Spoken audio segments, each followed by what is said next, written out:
Vamos começar.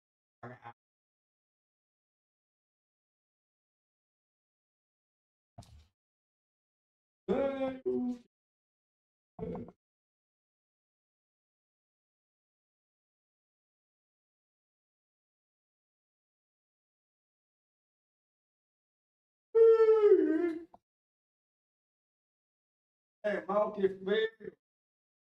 That you want it to do in a Tá. Eu não sei por quê.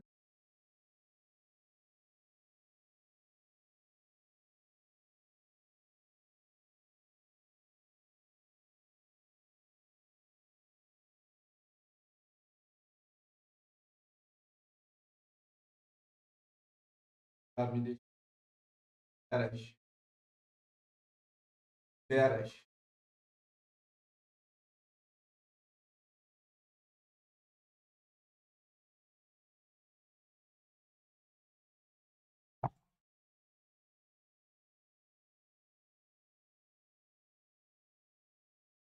Está veras.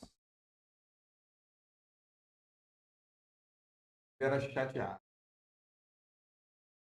O que que esses pontos? O que que sprinkles?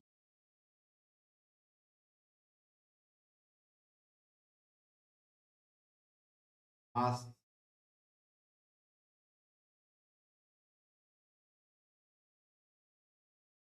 não parece.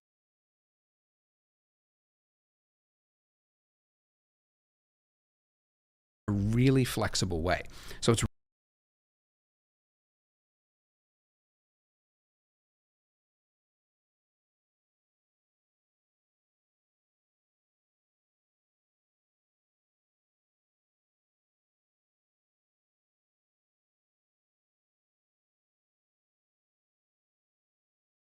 Cadê o.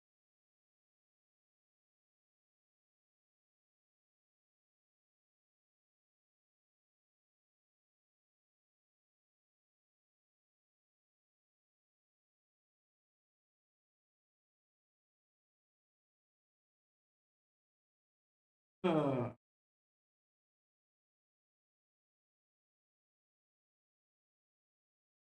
começar do começo.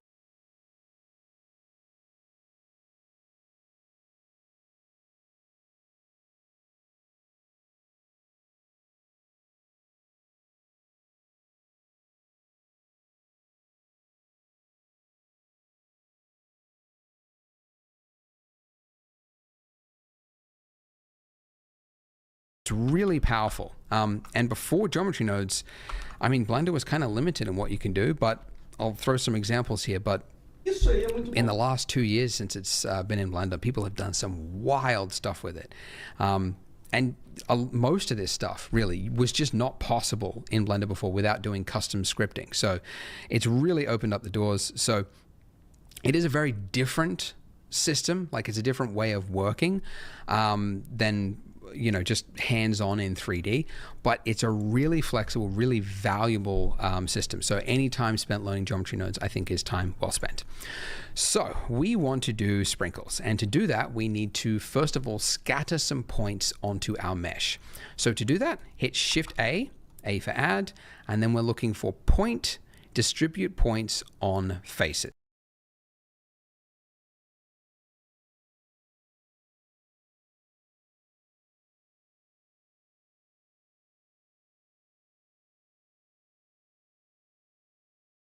Porque diabos tá aparecendo fora.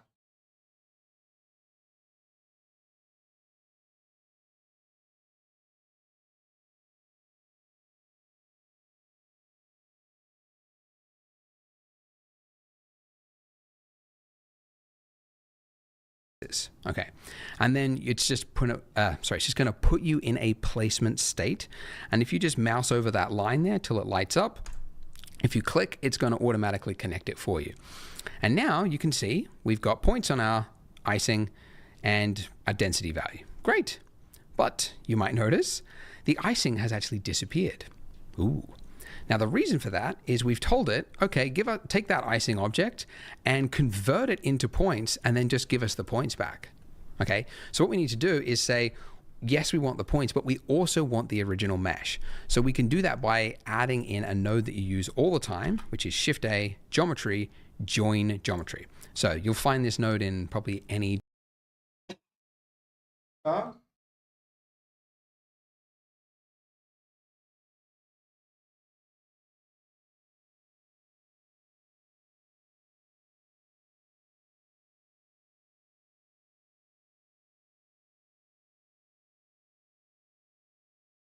Beleza, beleza.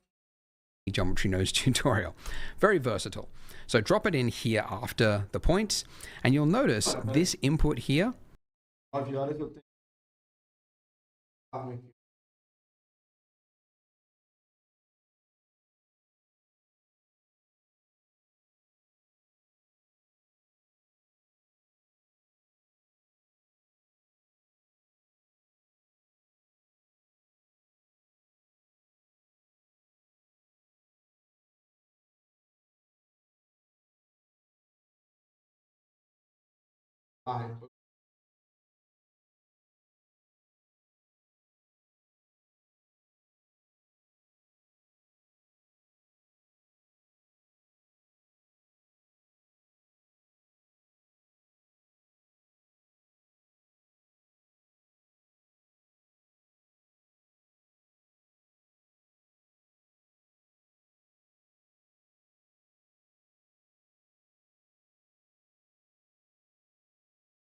Então, agora tá na coluna.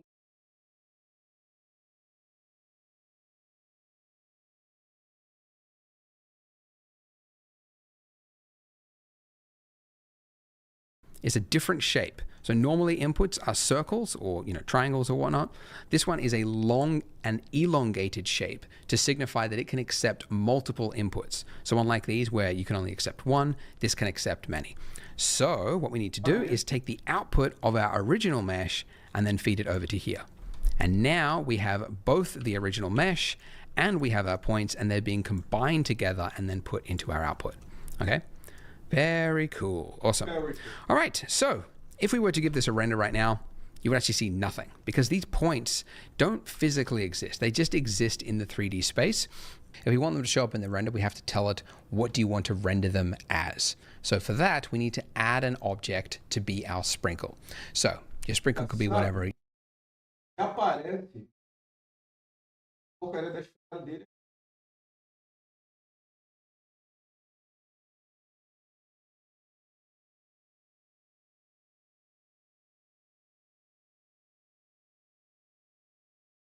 Tá aparecendo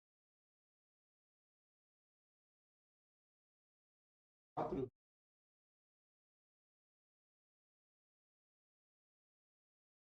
You want. We're actually going to make two different types of sprinkles in this donut series. So we're going to start though with a very simple one, just a round ball. So just like you would add another object normally, Shift A and then go mesh and then go UV.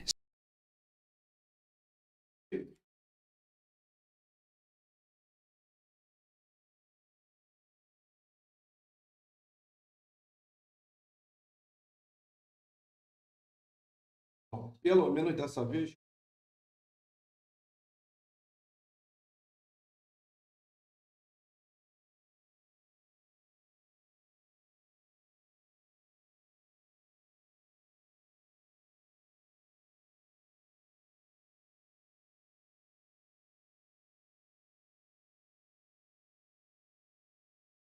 Sphere. Now, this sphere is going to be referenced for every single sprinkle. Okay, so we want to go as low res as we can get away with. So I'm going to go with 12 segments and then 8 rings. If you're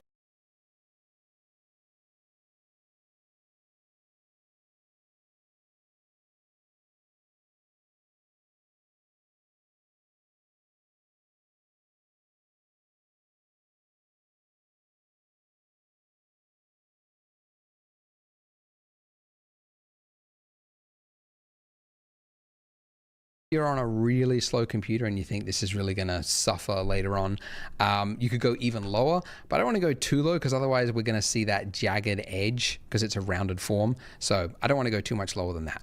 But I do want to adjust the scale because obviously this needs to be a tiny little sprinkle. So let's go 0.01. Okay, awesome. All right, now. Aí ele pega ele aqui.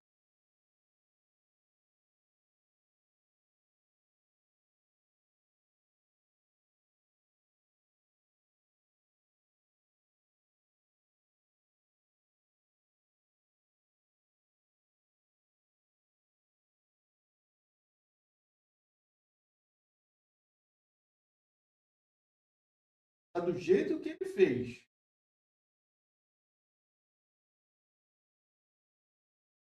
With our icing selected again, you'll notice, by the way, that if you click another object, you don't see your nodes because it's only going to show you the active object's geometry nodes.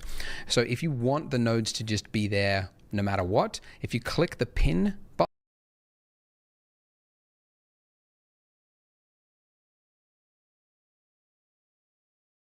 there, that means no matter what is selected, it's only going to be showing you this object's, the one that we pinned, geometry nodes. Okay. All right. So to reference, we need to reference that little sphere that we've just created in our geometry node system. And you can do it very easily just by dragging down from your outliner up here.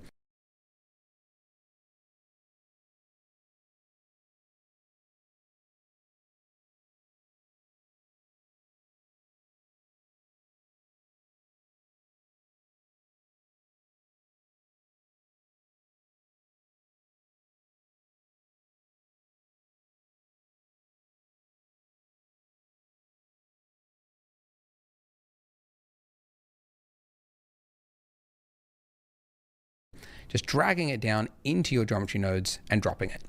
Okay. So now let's just create some room here. Make a little bit of space. Okay. And what I need to do is add another node to reference this object. And the node is Shift A, instances, instances on points, the top one. Okay. And then I want to drop it in here between distribute points on faces and my join geometry. So drop it in right there till it lights up. Now the points have disappeared because we're now saying replace those points with whatever is in that. Aí sumiu.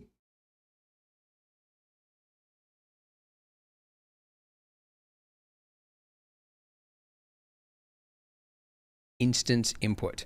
So I'm going to take my geometry from my object info and drag it into the instance. And look at that. Aí ele pega. Apareceu.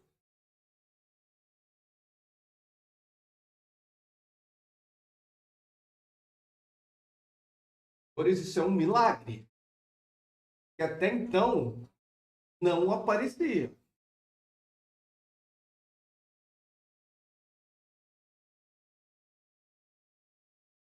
Por isso apareceu.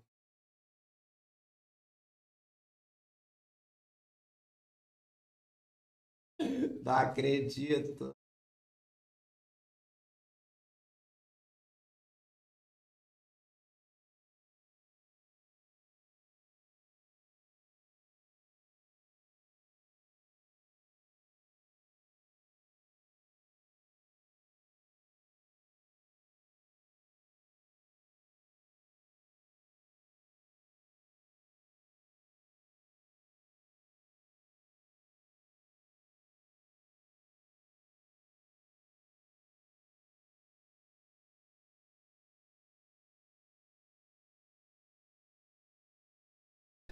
We have got our spheres appearing all over it. And if I increase the density, we've got sprinkles. And if I do a render, it will actually. Botou ali. Tá de fude.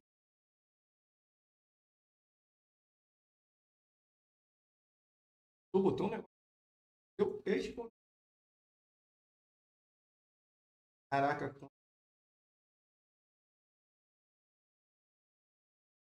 Tava aí.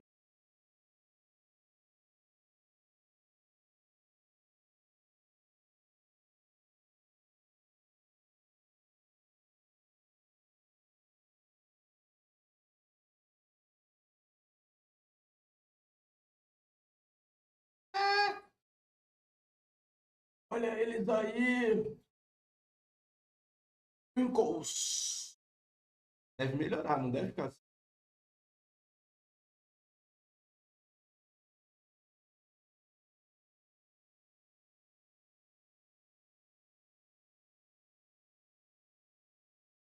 É qual?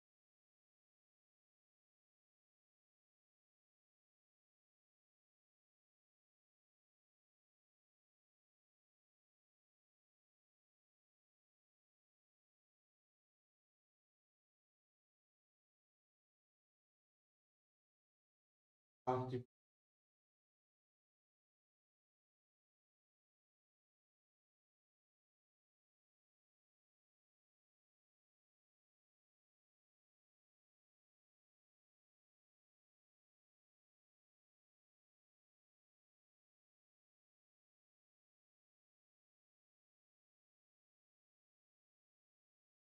F12. F12. Ah, olha eles aí.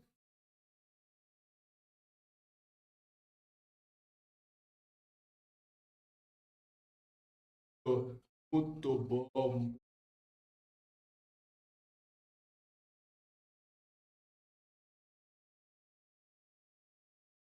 Não! O que aconteceu aqui, meu Deus?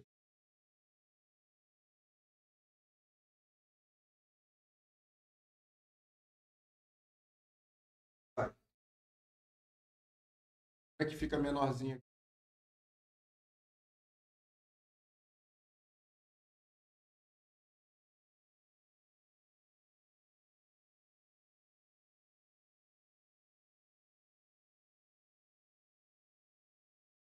Ele continua aparecendo no meu. Acho que tem.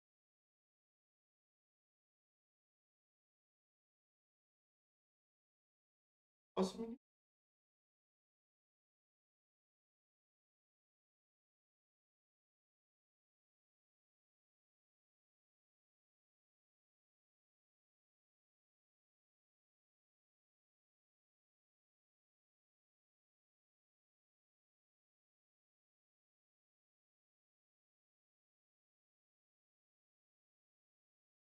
Ó, já aprendi o N. O N, aperto o N.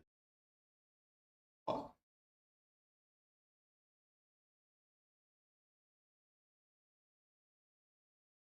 The display doesn't look very good, hey, but it does work, which is the main thing right now. Okay, so first things first, you'll notice that as we increase the density, first problem is that they're crowding each other. They are straight up overlapping each other with no respect for its fellow sprinkles.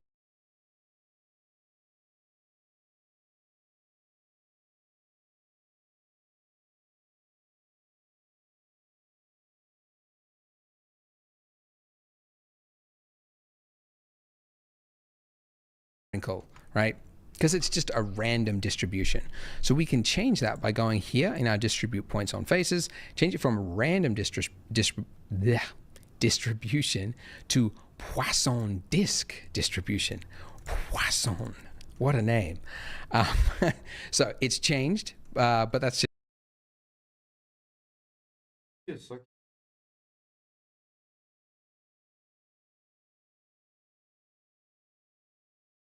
just because it's changed your density max. So just increase it again. Como é que ele fez para dar isso?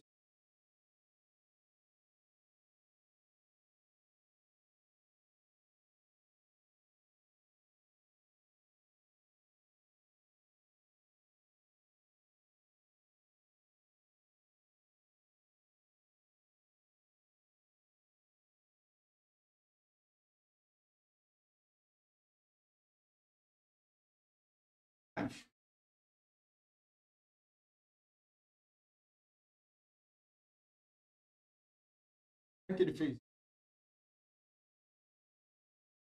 O negócio cresce.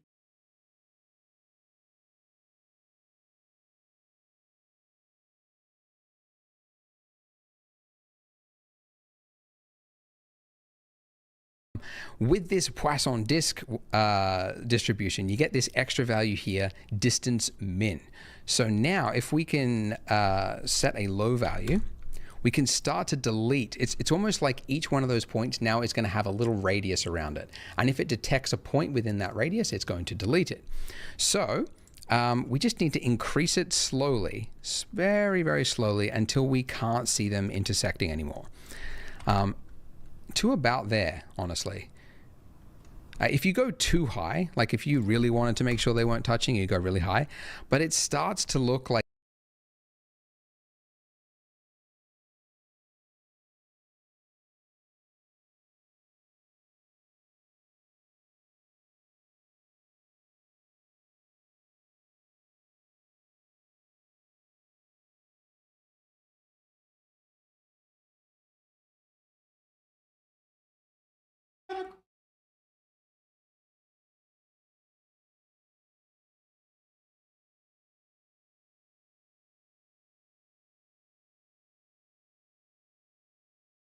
Agora, por que que o dele fica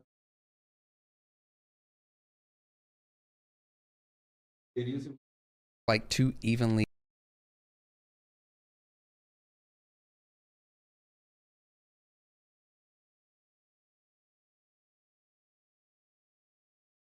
maluco, tá um frio. spaced, you know?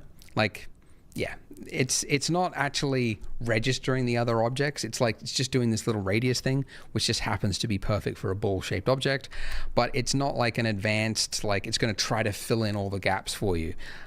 So yeah, you just kind of, I usually set it to like a little bit of clipping is okay, but I don't want there to be too much.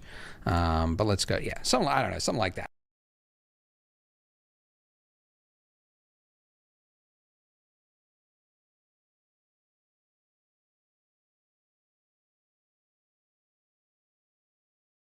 Aqui, para você.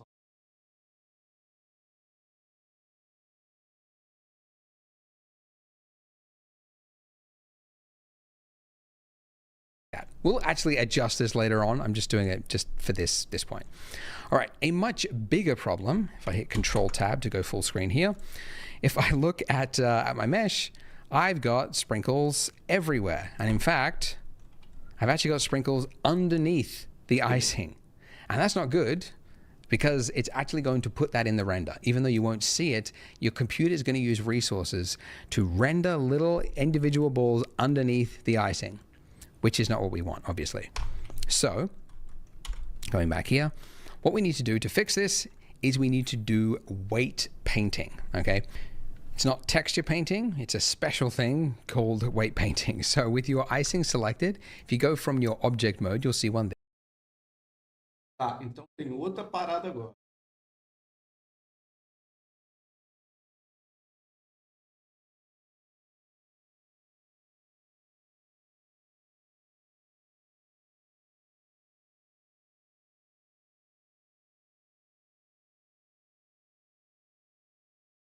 They're called weight paint.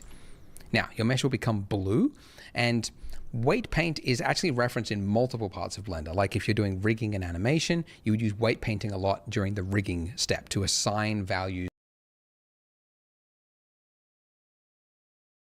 to certain bones. Essentially what it's doing is it's allowing you to paint a value between 0 and 1 onto any part of the mesh and then reference that however you want. So we can then reference that weight paint mask in our geometry nodes and use this almost as, well, exactly as a mask for our sprinkles. So if we just do some paint right here on it, you'll see that we have some colors, right? Now these colors aren't going to appear in the render. It's just for you to visualize those values. The blue value means a value of 0, and the red value is a 0 of 1. I believe actually in maybe not the next version of Blender, but maybe the version, I don't know, but they're planning to change the colors of this. So depending on the value, on how late watching this you are, your colors might be different here, but it should be the same.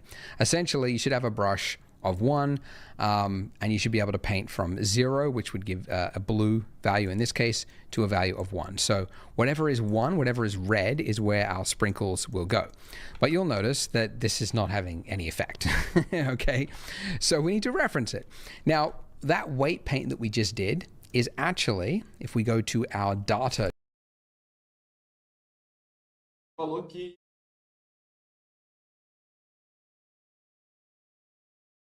você botar uma, pode ver, azul assim, eu acredito que é uma máscara, faz com baixo, aqui, tá vendo?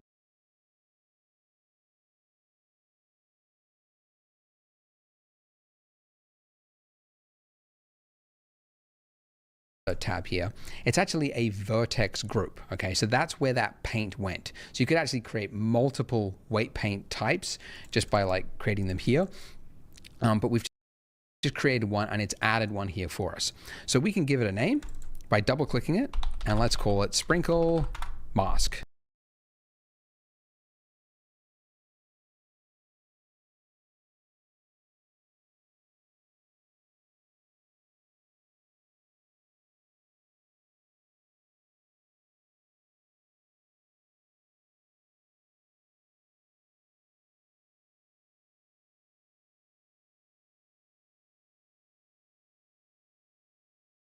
Okay.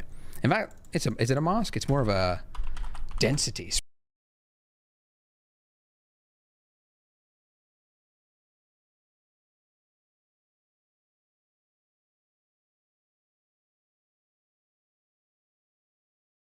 Sprinkle density, I guess, because it's not a masking out. Anyway, all right, sprinkle density. Okay, and where I want to reference this in my geometry node stack is in the distribute points on faces. There is one value here called density factor, which we got when we used the Poisson disk thing. And this is just a value of 0 to 1. Very convenient. So if I drag out from here and then release, I can add in a new node and it'll just automatically connect it. And the node that you're looking for is called the named attribute. Don't feel bad if you're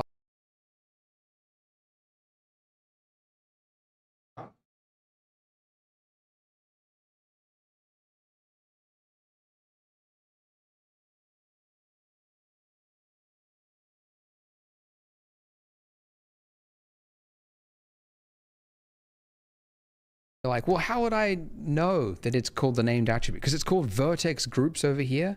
You think like, okay, I'm going to type in vertex group, but it's an attribute, but it's one of many attributes, and geometry nodes can do many things. So it's just called the named attribute. So anyways, all right. So underneath name, we're just going to click that box and you'll get a pop up or pop down, and you're looking for sprinkle density.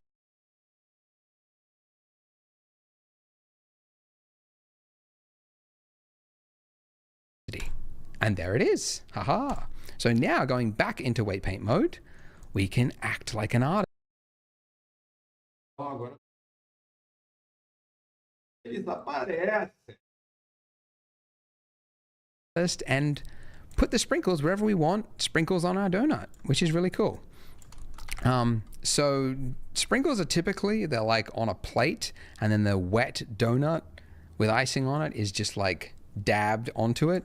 So you get like a heavy amount of sprinkles.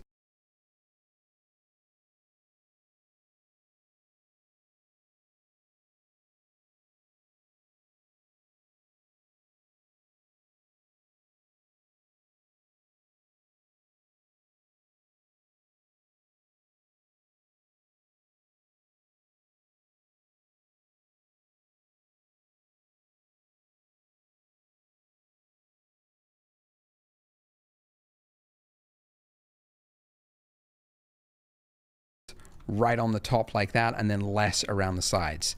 And then I usually do like a few like dabs like this, just for some variance. And then also if you hold down Control, that will do a, so the weight that's being painted is 1, but if I hold down Control, it's going to do a negative value. And I can adjust my strength there as well, and I can just do some negative paints across it. Maybe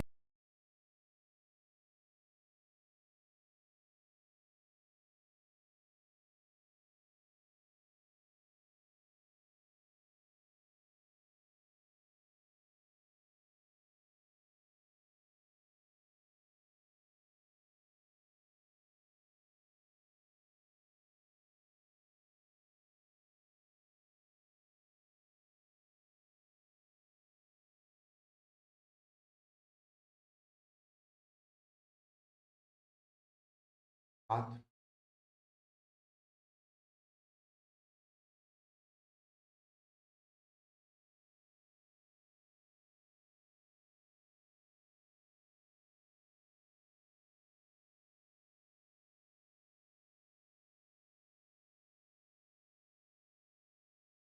Aí,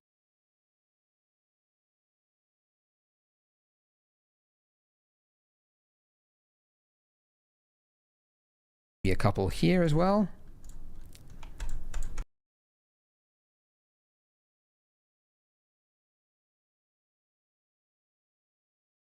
como é que ele tirou daqui?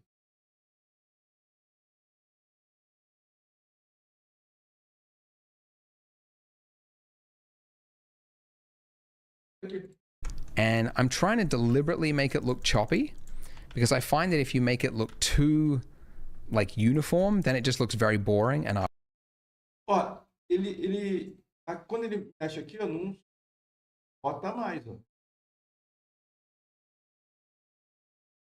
Ele,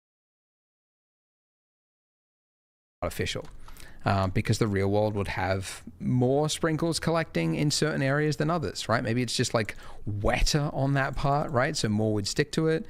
Or more force was put on that part of the plate as the donut was dabbed into it, right? You just kind of have to think of this stuff because in the digital world, it's far too easy to make something that looks predictable and boring, and we don't want that. But there we go. Something like that. aperta o Ctrl, né?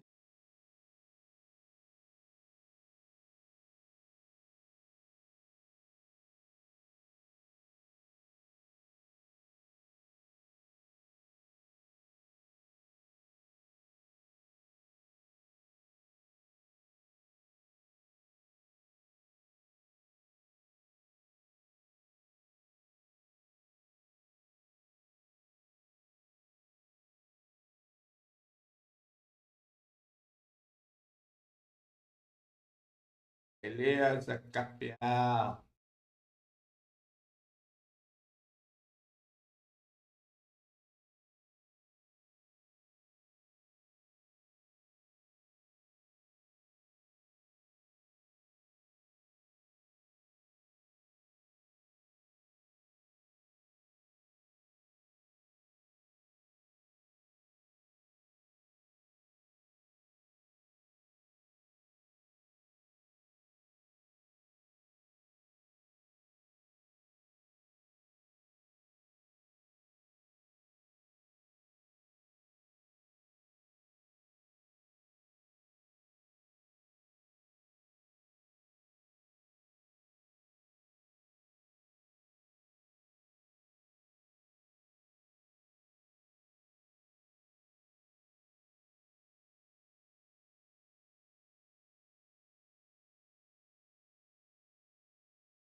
Aula. Aí.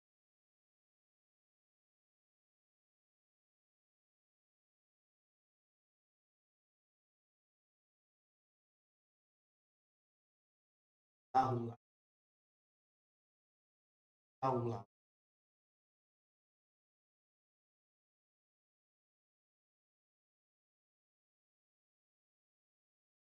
Aula.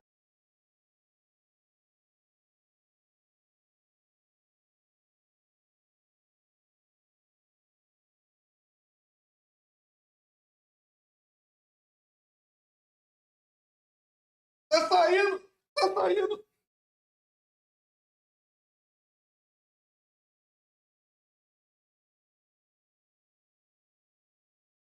Cara, é que deixa aí desse jeito.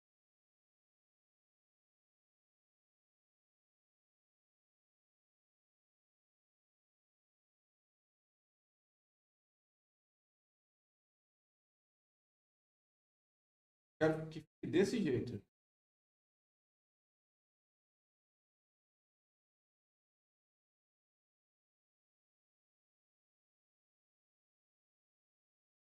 And you could obviously finesse it and make it better than what it is, but that's what we've got. You'll notice each of these spheres have a very jagged looking shape, and that's because the sphere itself down here. Oh, I don't think I mentioned this. If you want to quickly zoom to an object without having to find it and pan around, number pad period key. Probably should have mentioned that before.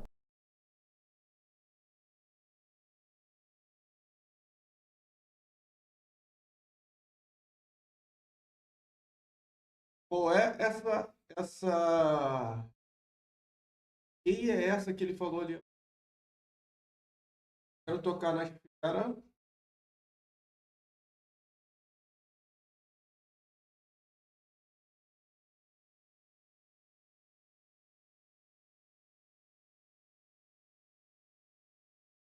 Find it and pan around. Number pad period key. Porcaria de teia. Tudo. É o que é?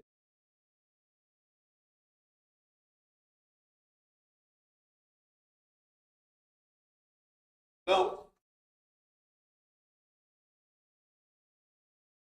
A chave. Qual é?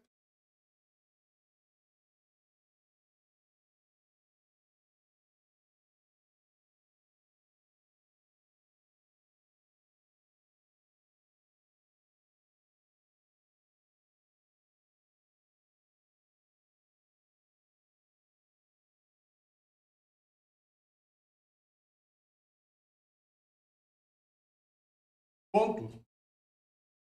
É o ponto. Porra. Joga abaixo da tela. Ah.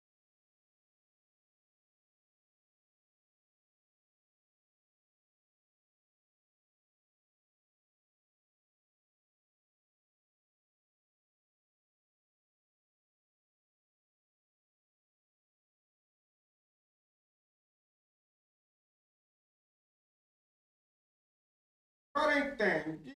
Agora eu saquei.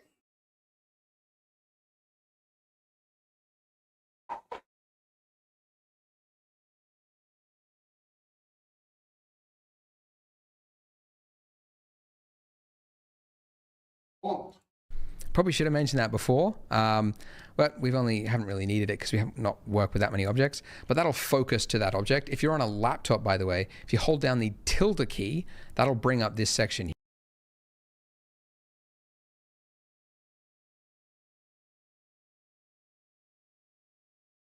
Aqui.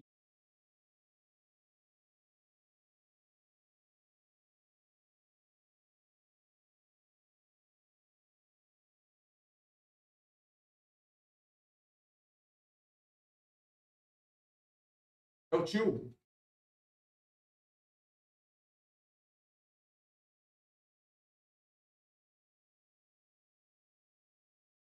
Porra, mas meu teclado é muito.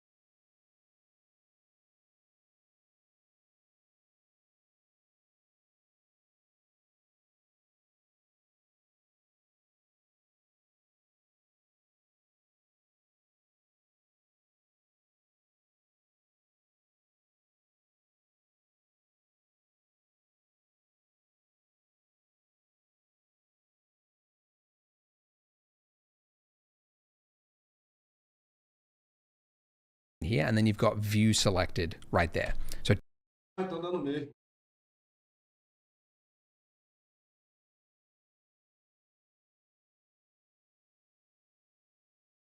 tilde is that key underneath your escape key. But anyways, so this is what our sphere looks like. So right click, shade smooth, and now all those sprinkles have a shade smooth. Haha. Como é que é?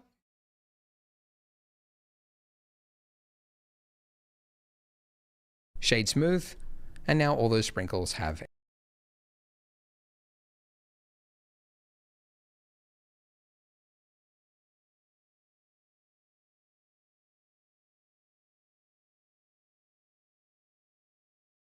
a shade smooth. Haha. Very nice. All right, now let me just show you a quick little issue that you might run into. If you were to duplicate your donut and create two, and then on the second donut, you're like, hey, I want to have some spice in my scene. I don't want to have the exact same count of sprinkles across both donuts. Let's give a different value to this one over here. Well, you can see that they are now sharing the same value because this node group here is being linked across both objects. But if you wanted, I mean, you could make it its own single object so that they're not linked.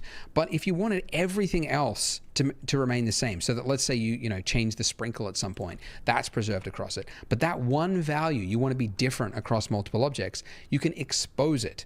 So just like what I did at the start, if I drag out from the value I want to expose, and then I put it up to here in my group input, the empty slot, if I just release it, it's now disappeared, the value's disappeared from here, and it's now appeared in my modifier stack. Ele vai continuar com isso. Se for apagar depois.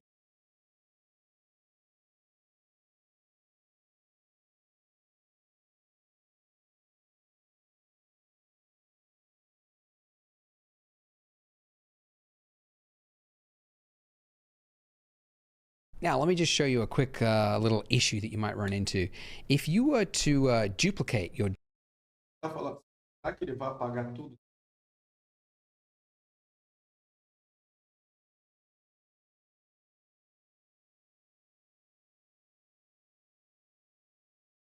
Ah, só duplicou. Não duplicou tudo. donut and create two, and then on the second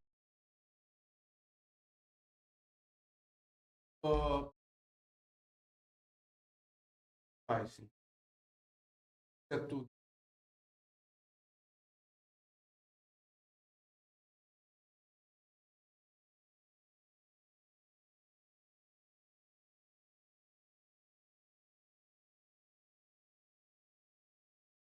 Vai, então.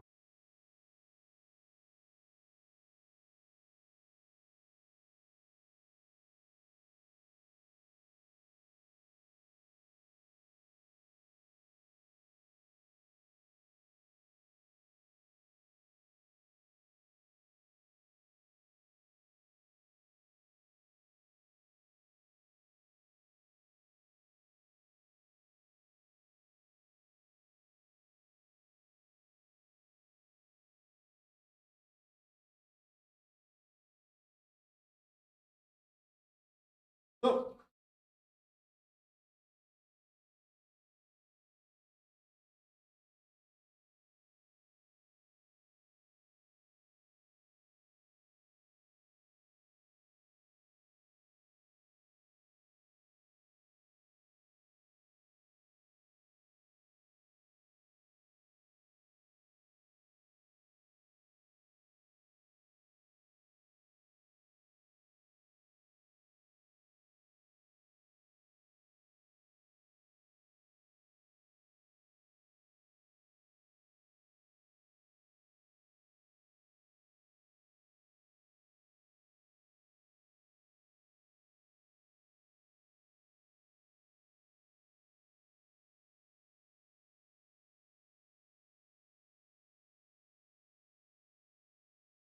second donut, you're like, hey, I want to have some spice in my scene. I don't want to have the exact same count of sprinkles across both donuts. Let's give a different value to this one over here.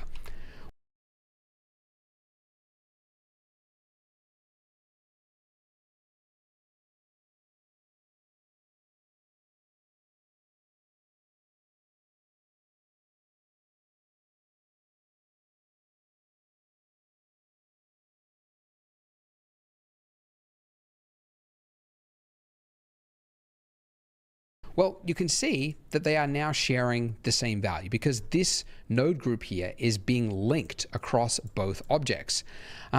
But if you wanted, I mean, you could make it its own single object so that they're not linked. But if you wanted everything else to remain the same, so that let's say you change the sprinkle at some point, that's preserved across it. But that one value you want to be different across multiple objects, you can expose it. So just like what I did at the start, if I drag out from the value I want to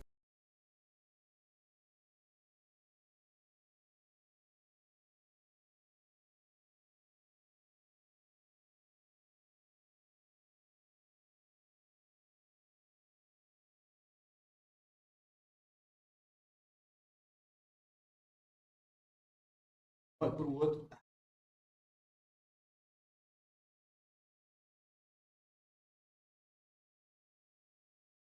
Não, tá errado.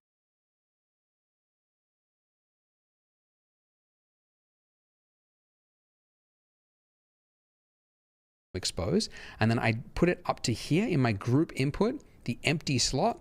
If I just release it, it's now disappeared, the value's disappeared from here, and it's now appeared in my modifier stack over here. And now I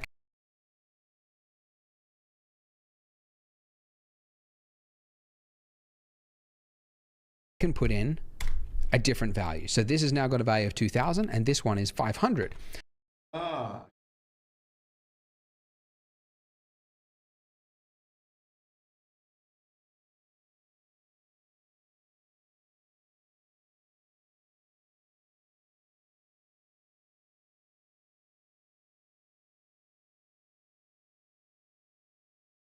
entendi.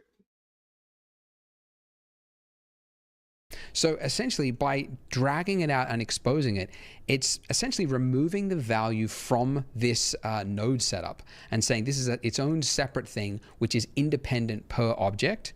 And it has a two birds, one stone kind of effect that it makes it more accessible. So in a completely different part of Blender, I'm working on my scene and I'm just very quickly giving different sprinkle amounts to different donuts, right? Like a madman, right? No one can stop me. But yeah, very cool. And that's now exposed.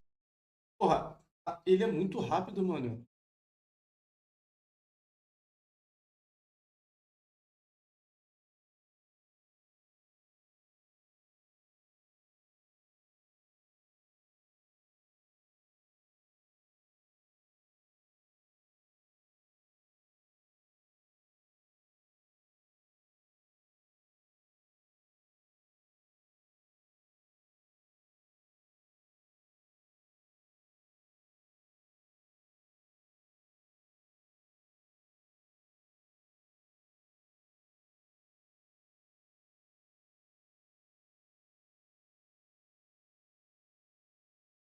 Ai,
Legal, hein?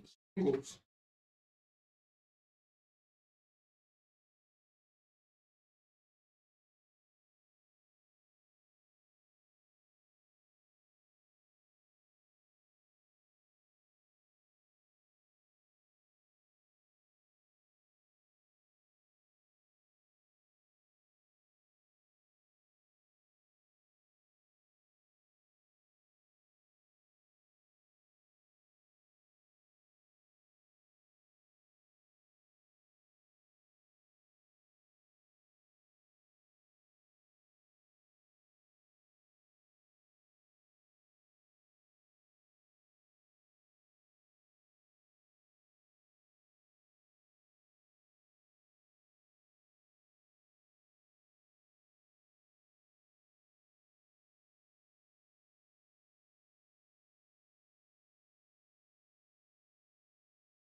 Oh, the other thing we probably want to do though with that this group input here is I want to give it a different name because density max, not really that useful. I can call it sprinkle density. Lá.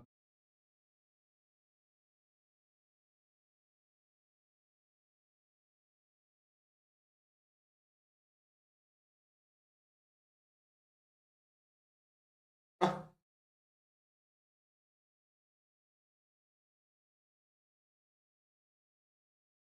é.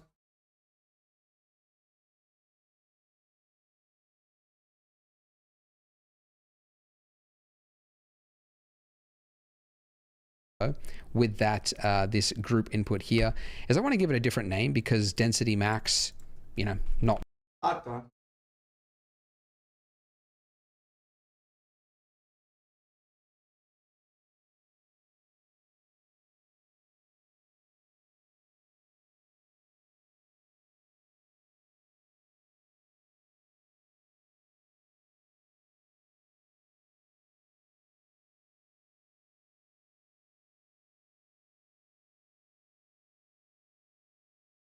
really that useful. I can call it sprinkle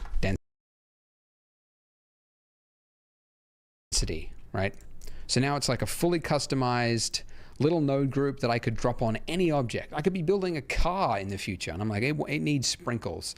And I can just drop this on it and I've got a sprinkle density value for my car, right? So you can see how geometry nodes, you can build something really customized for what you want.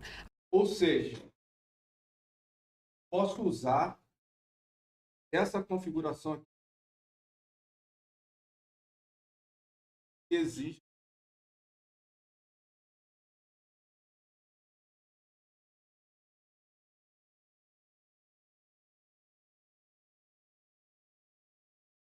Arroba.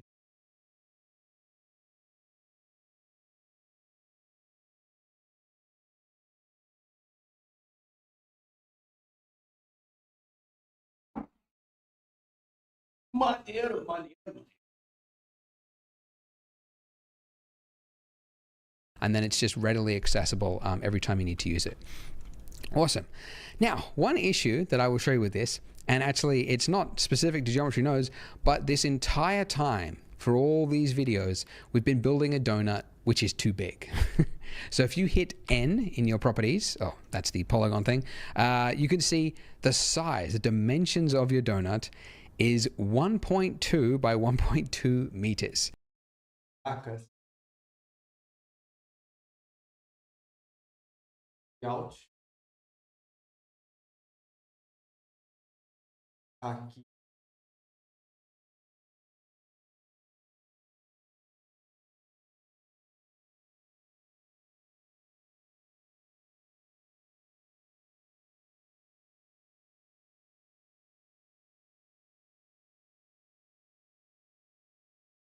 Metros. Which for Americans, oh, actually, yeah, you can change it. You could change your units to the wacky imperial one. Yeah, 4 feet, right? Okay.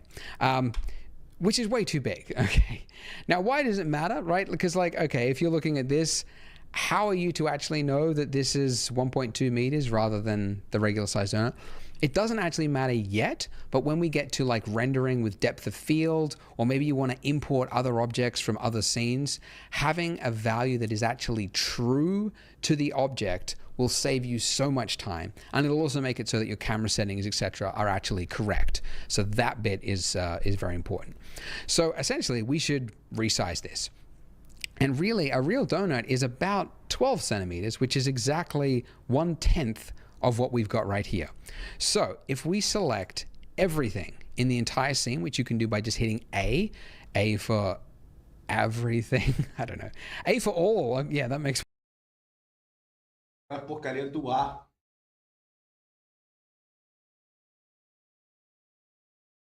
Ah!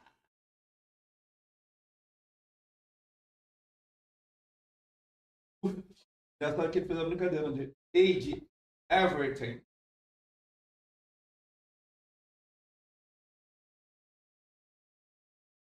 more sense. Okay. Then if we hit S to scale, okay, we're now in a scale. Oh, actually, okay. Well, now it's going to scale it, and the plane is going to be off the ground. Okay. All right. Well, let's not scale the lamp and the camera. So everything else, selecting the donut, the lamp, sorry, the donut, the plane, and the sphere.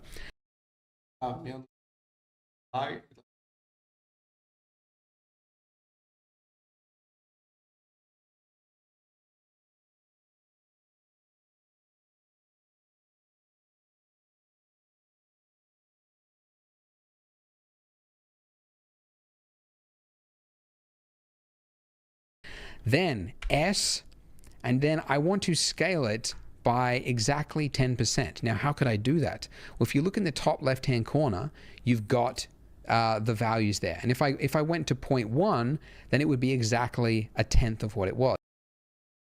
Oh.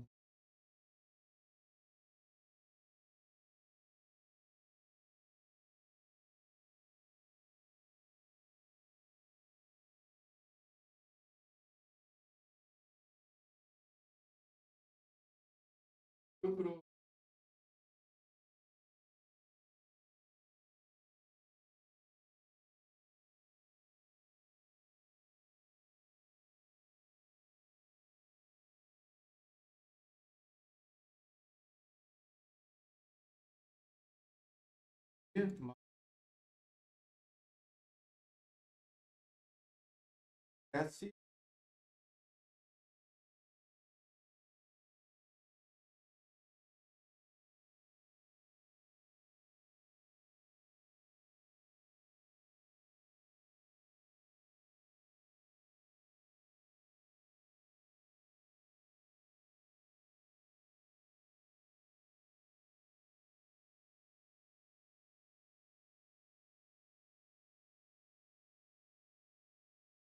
A rodada ficou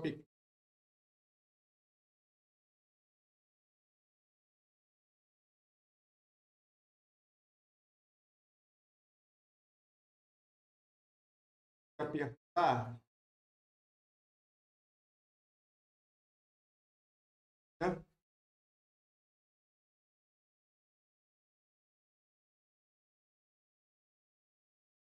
Se o Alt S não.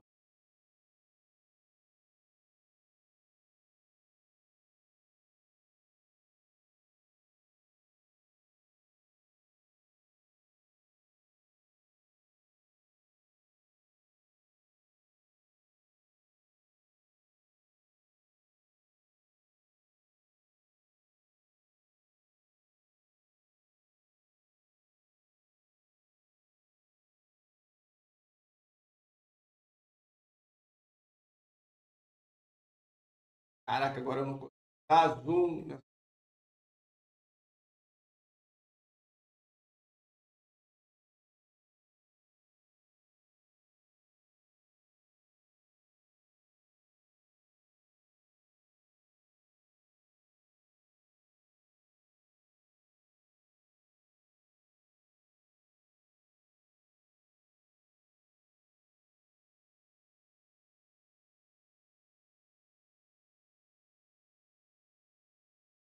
Agora, como é que eu dou zoom?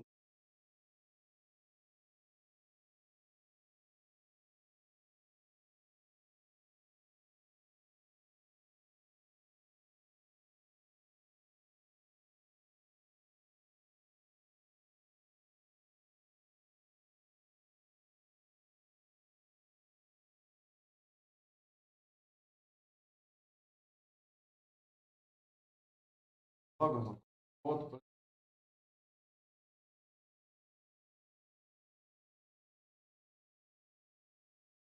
Vai.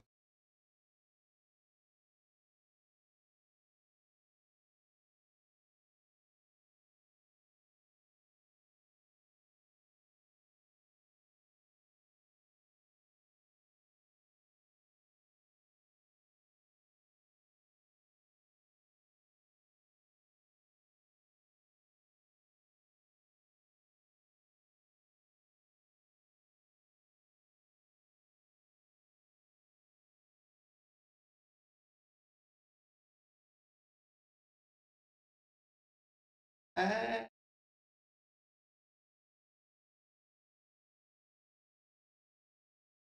pô, o cursor não foi pro centro, não. Tá lá embaixo.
Com um sprinkle aqui em cima. Aí, as fera, mané.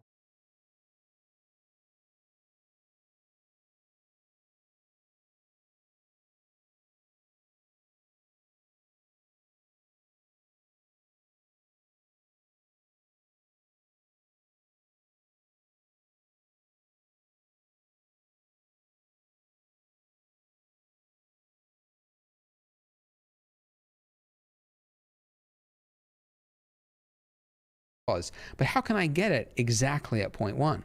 Well, two things. One, if you hold down Control, when you're moving any value in Blender, it'll move it in increments, which in this case is 0.1. But you can also actually just type in the exact... Então, se eu pegar Ele-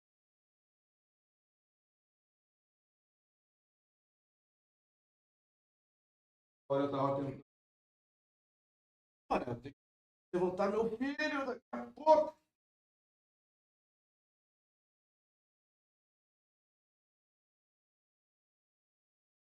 Adoro esse lugar.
Essa cara. Exact value you want, 0.1, and hit enter.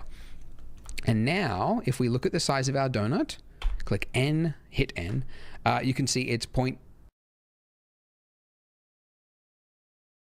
N.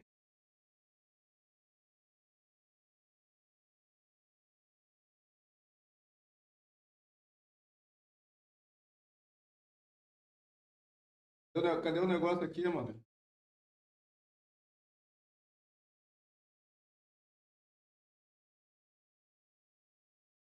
Tá selecionado, filho.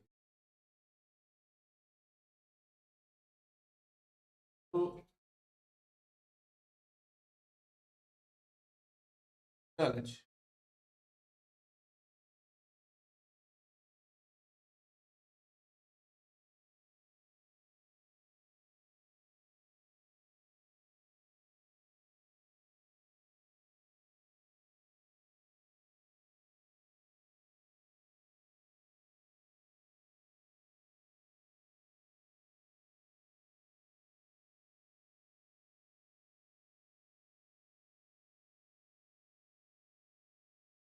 Tá, viu? Agora apareceu. 0.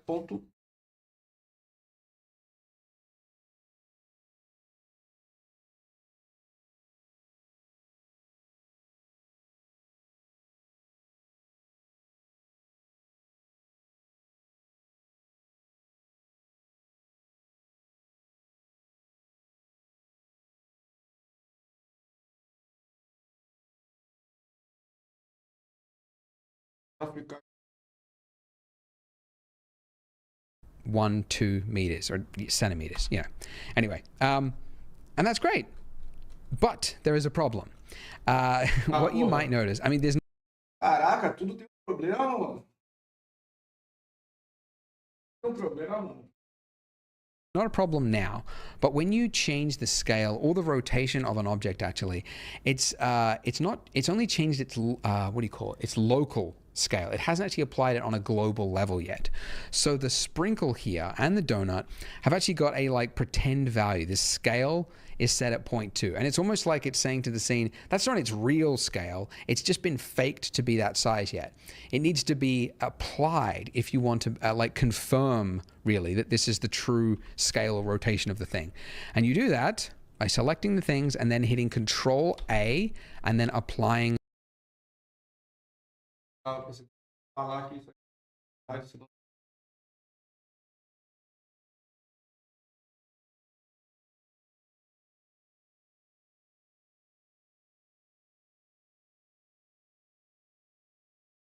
scale. Okay, so now we've done that, we can see something's changed. So our donut here with the sprinkles has now massively changed its density count. And the reason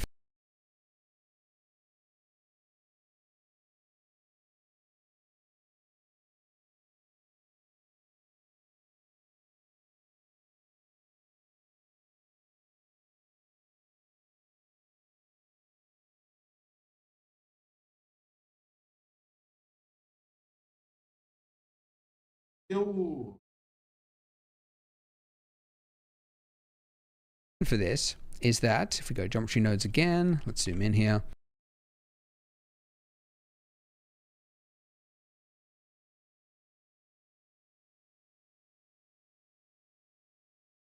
o meu geometria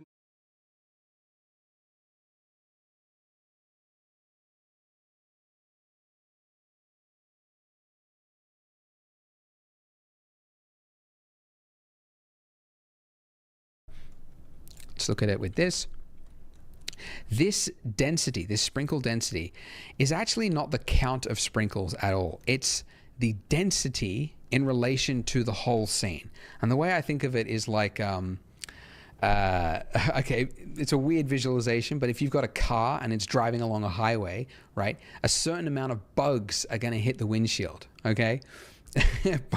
And the bugs could be defined by here, but the smaller the object is, right, you could have the same amount of bugs going across the highway, but if it was like a tiny matchbox car, there's going to be very few bugs that's going to hit it, okay? So the density is kind of like the density of the world, and now that we've made the object smaller, there's only 3 sprinkles left. There's only 3 bugs that's hit the windshield of our donut here. So this value now needs to be much bigger. In fact, it needs to be exactly like if it was 6,000 before, it would need to be, 60,000 now. But the problem is that it's not just a value here. The distance min value has also changed because this is also based on a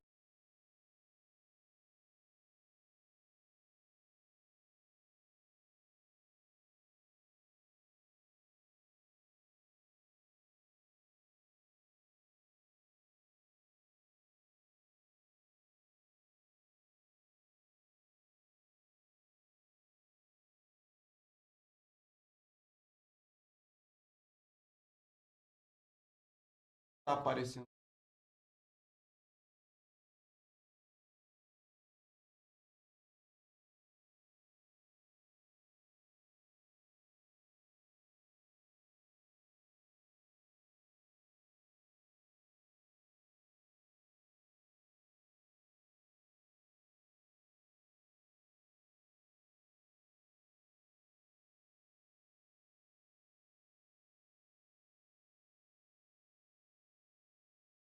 Tá aparecendo.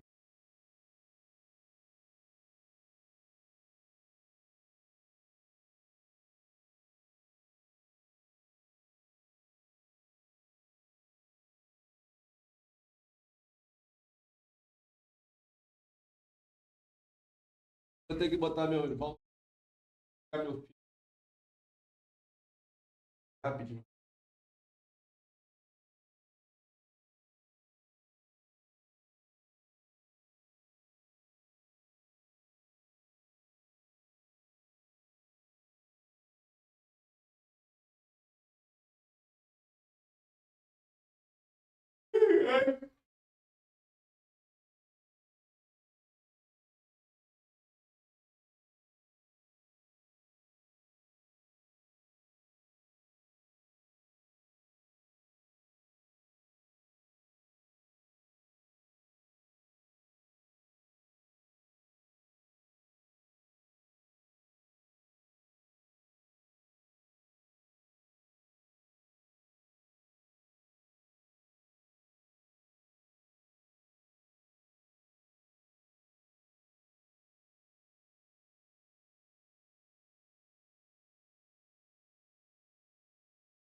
acordado.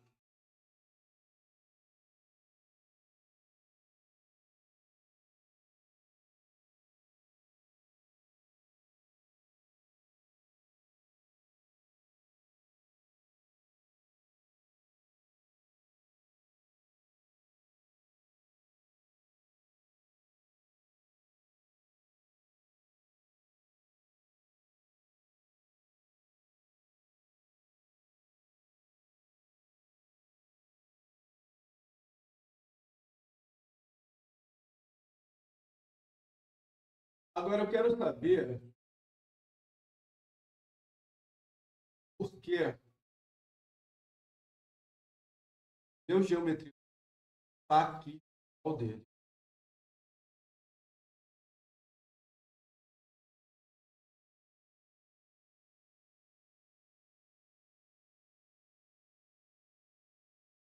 A real world value. So this now needs to be really small. So let's try 0.01.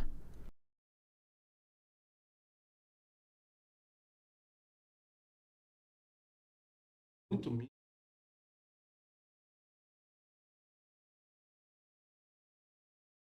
A densidade. Nossa, absurdo. Cadê a densidade?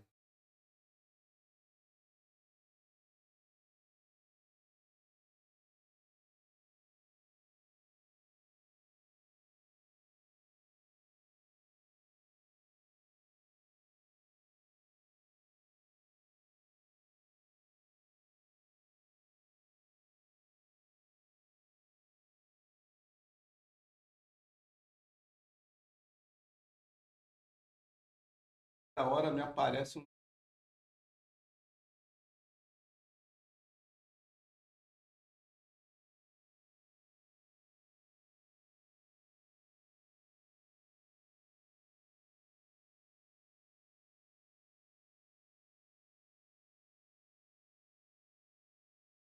Cadê a densidade? Sumiu.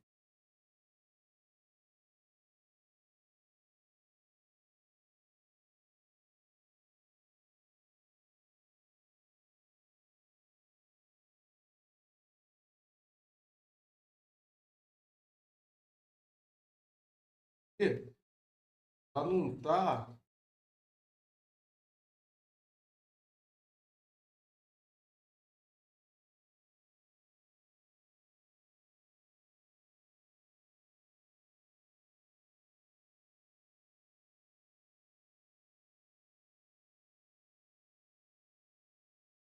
Tá assim zoado assim.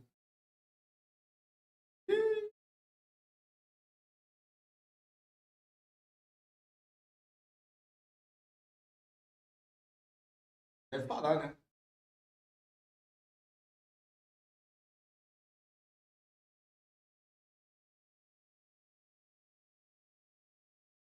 Ah,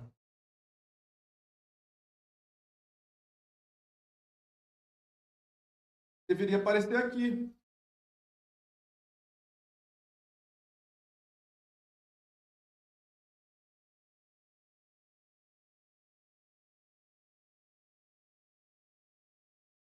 Por que não está aparecendo? Se eu tirar, aqui, aparece. Agora, cadê?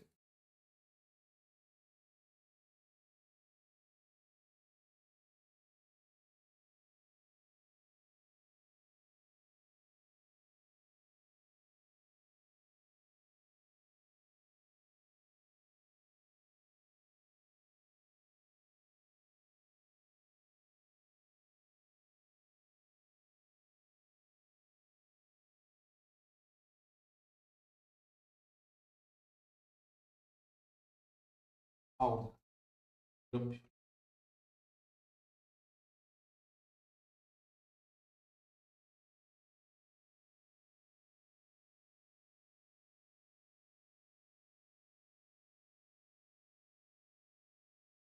Diferente, né?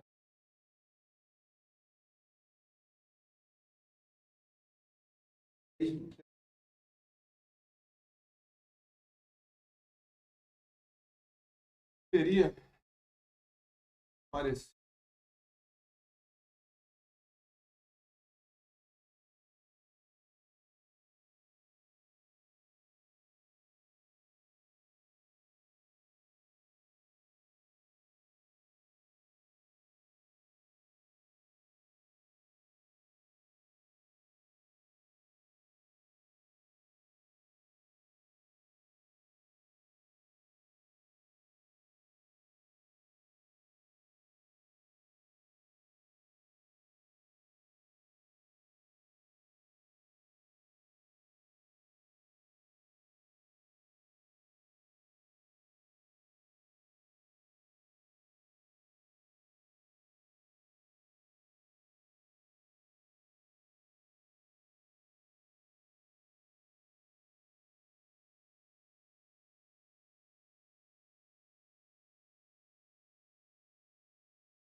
Ô,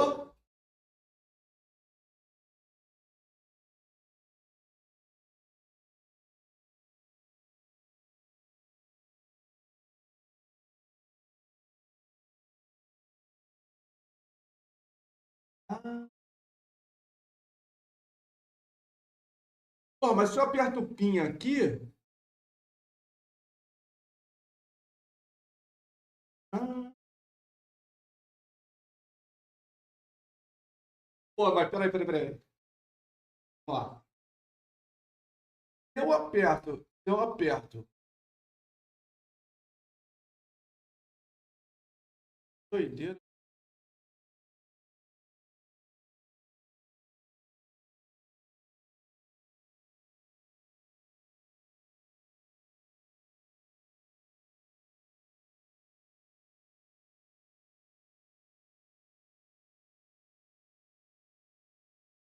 Então, se eu botar aqui, ele vai aparecer. Mas se eu botei o PIN aqui, não deveria aparecer no Icon? Tá no Icon aqui. Aí, ó, tá no Icon.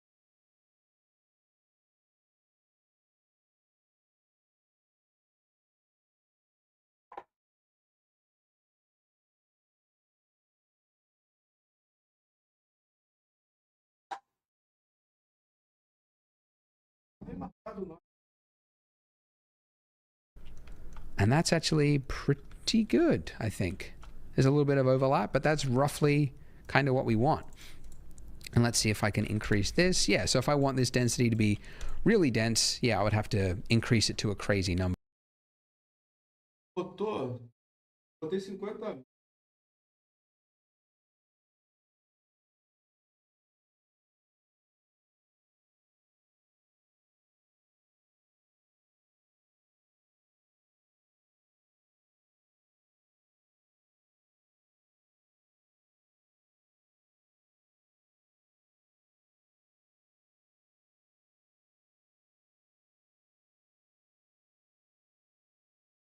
Ah, não, cara. Aí, olha só, pra tu ter ideia. É, é porque tu tá vendo aqui, ó. Agora tá com. Isso aqui é um trabalho ferrado, cara, porque eu nunca fiz isso aqui. Aí, o que acontece? Dá para tu fazer muita coisa nesse geometry mode. Aí teve que fazer essas ligações todas, tá vendo?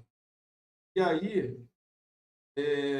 quando eu ligava, ontem, quando eu parei, ligava esse aqui, quando eu ligava esse aqui, sumia, e até à noite tentando. Você tem que pegar, fazer um objeto aqui, uma esfera aqui, que é molde para esses sprinkles aqui. E, porra, tava dando errado. Aí quando foi à noite eu tentei, mas tá, a minha cabeça tava cansada pra caramba, não consegui. Aí hoje de manhã eu acordei e refiz isso aqui tudo. Essa parte, esses códigos aqui todo, do jeito que ele tá falando pra fazer aqui. Só que isso aqui, Tuzinho, é só o começo, filhão. Não sei se tu viu aquele Klaus que tava contigo ontem, que tava aqui ontem, e mostrou vários, que ele é designer. Mostrou várias coisas que dá para tu fazer. Todo mundo que entra faz essa rosquinha aqui. É o primeiro passo que ele falou, o primeiro passo dessa rosquinha aqui. Fazer. Pô, tá ficando maneiro. Só que aí agora, quando eu mando renderizar, ele apareceu meio zoado. Não, tá meio. Porque reduziu o tamanho. O tamanho, não sei se é isso. Entendeu?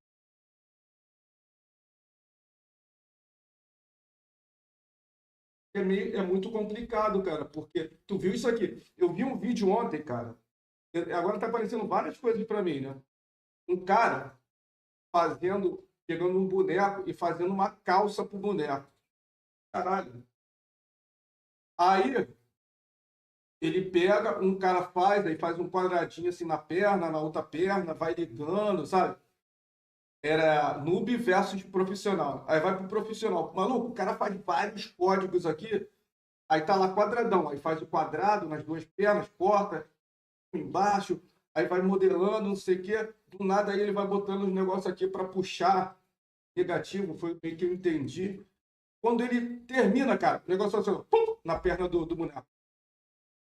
Aí vi um outro vídeo também, o cara pegou um Wolverine, ele pegou uma máscara, fez a máscara e fez por cima assim do peito dele, do boneco e da barriga, foi fazendo a máscara, não sei o que, pum, fez uma camisa.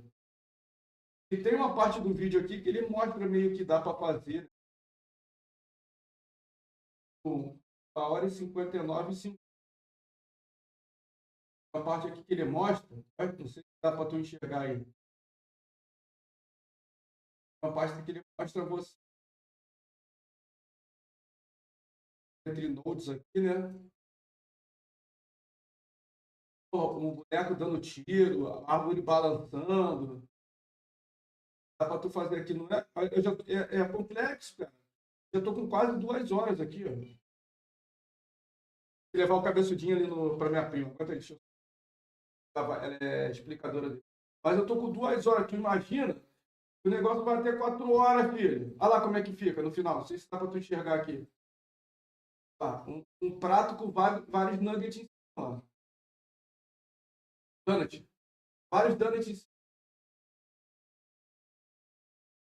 Então não um de cada cor, mano. O negócio é muito complexo. Já volto.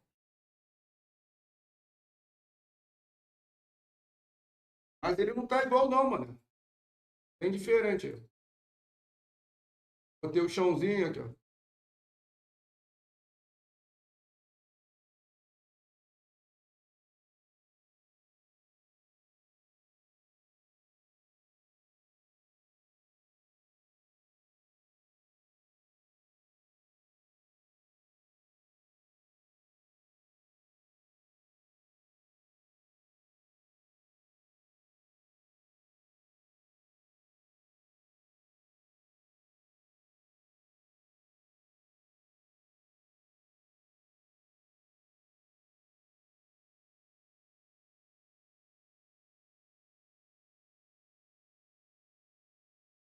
Tem que ser 9h45.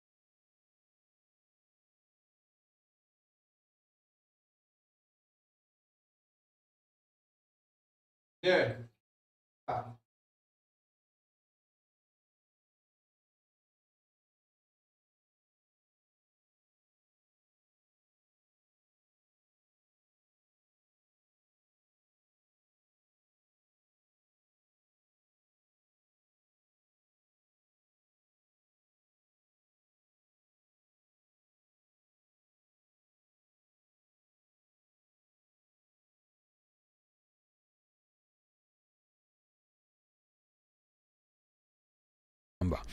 Now, something I like to do personally, this isn't, you have to do this, but you notice how like this number is really large. And if I want to increase or lower my sprinkle value and I'm in a different part of Blender, if I'm just dragging this value, it's having no effect because the range, like the scale of it is just so large.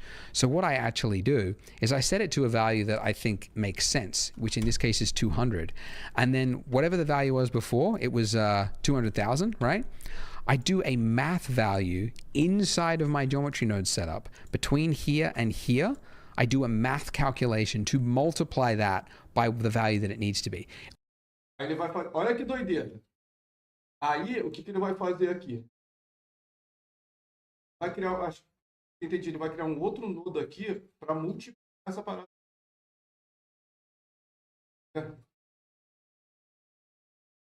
Almost as like a scale adjustment. So you can do it with just one node, Shift A, Utilities, Math, Math. Okay.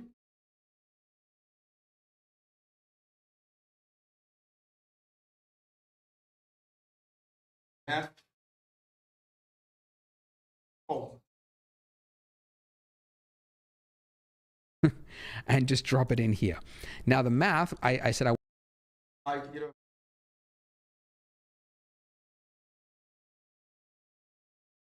want to multiply it, so I need to change it from add to a multiply.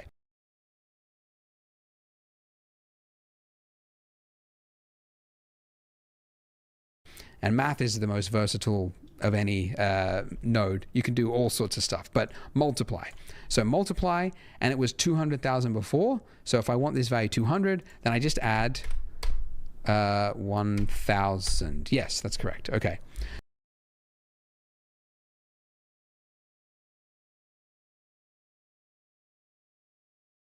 Aí ele vai.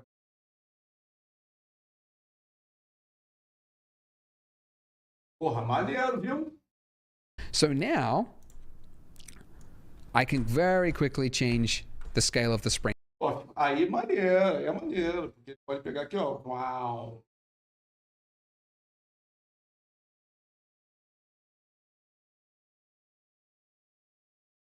Inclusive, daqui a pouco tu vai ver, vai fazendo bonecos. Eu vou fazer o Caim. Caim. Tá certo que tu não merece esse nome.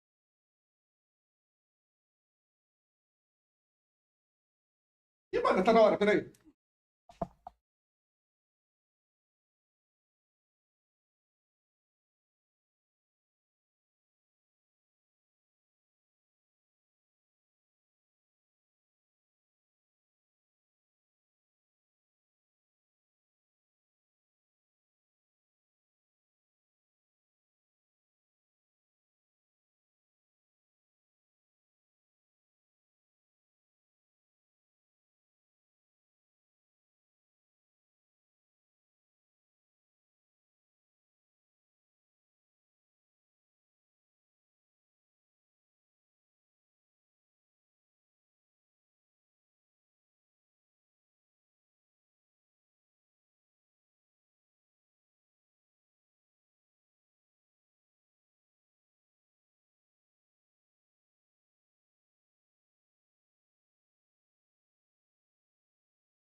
Cortei.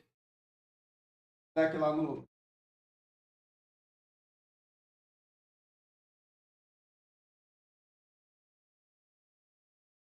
Ligador.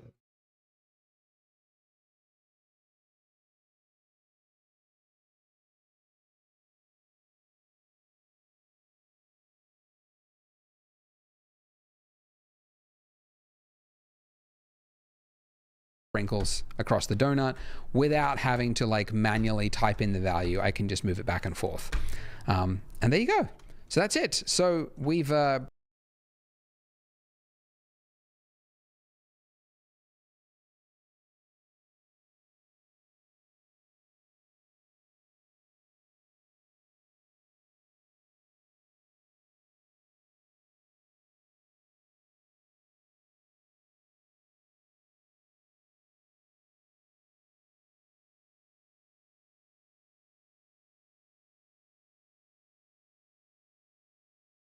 Caraca, não, fica muito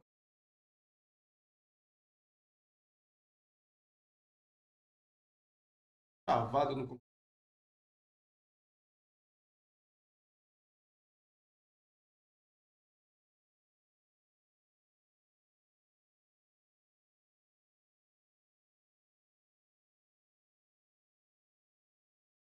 we've changed the scale of it to what it should be. We've got a correct density, we've got a correct sprinkle setup, looking good.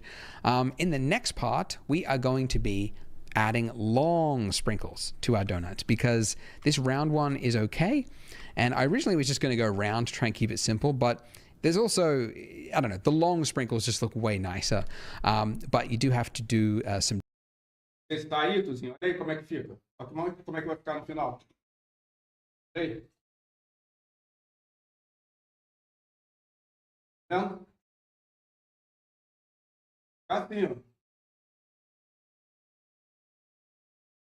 Different rotation math and stuff. So we're going to do that in a whole second video. So click here on the screen to learn all about that and random colors. So I will see you in that part.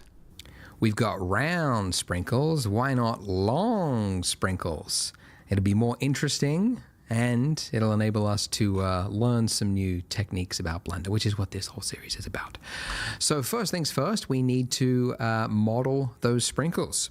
So let's move to the left here, and we want to add an object. We haven't mentioned it before, but when you add an object, it's going to put it at your 3D cursor, and your 3D cursor is that thing, that weird little thing, little crosshair at the bottom there. That's your 3D cursor. And yeah, I don't know, Blender has a 3D cursor, maybe other applications don't. It's going to put it there. And if you don't want it there, you can move that 3D cursor somewhere else by hitting Shift and right-clicking. And you can see it's now moved it and actually attached it to the plane, which is where we would want it. If you don't have a mouse,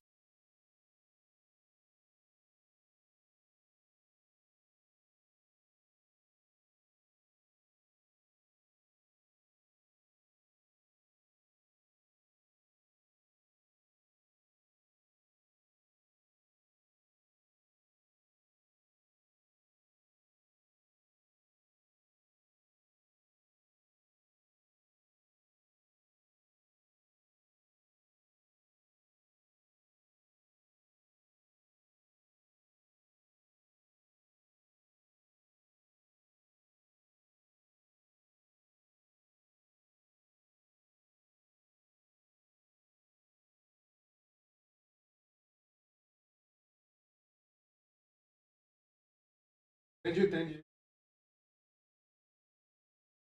do get a mouse, but in the interim, you can also use the cursor tool and that'll do the same thing. All right, so we're adding long sprinkles. So obviously the object that we want to add is Shift-A, Mesh, it's the cylinder. Okay, too big by default. So let's click this little thing, bring this up, change the radius all the way to its lowest and the depth all the way to its lowest as well.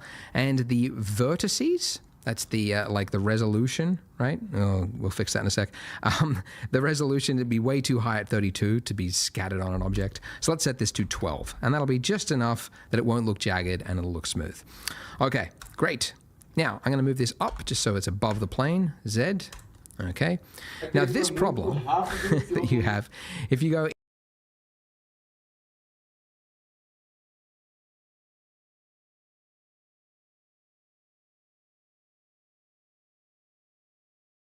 click this little thing, bring this up, change the radius all the way to its lowest and the depth.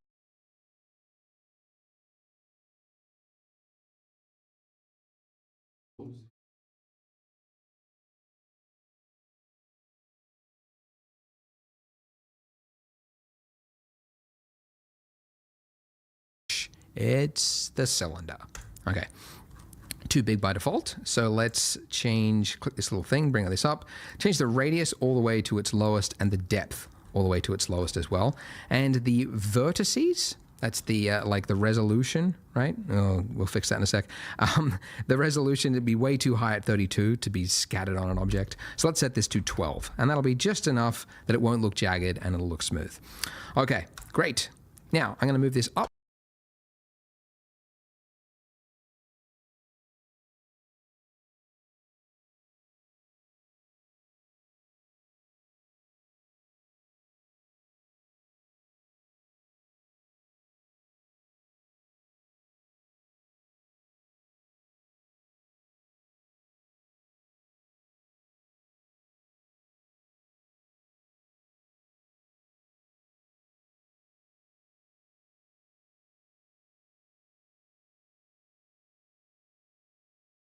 Up just so it's above the plane, Z.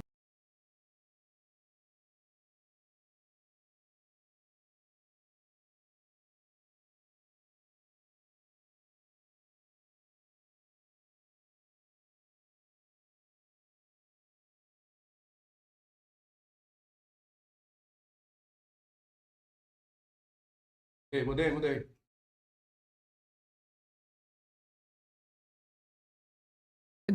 Okay. Aperto.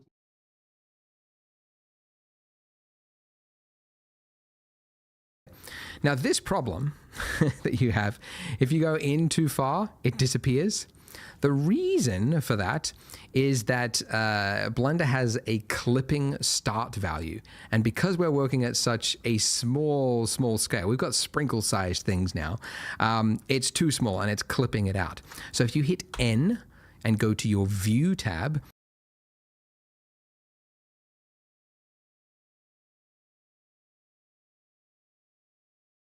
the clip start value there, it's 1 centimeter by default. Drag it all the way to the left, and it's now a millimeter.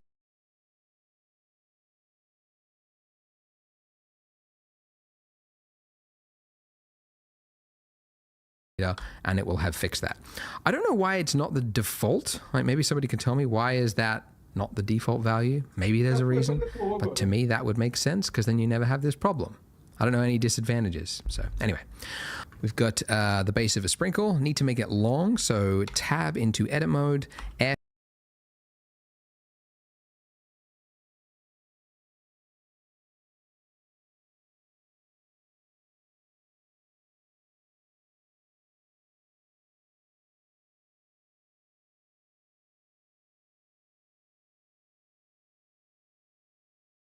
S, scale it Z.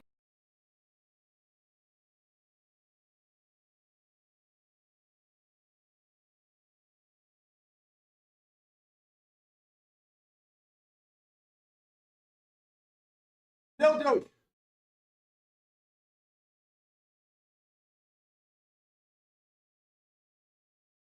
Along the Z axis to elongate it, and now we've got the rough length of a sprinkle.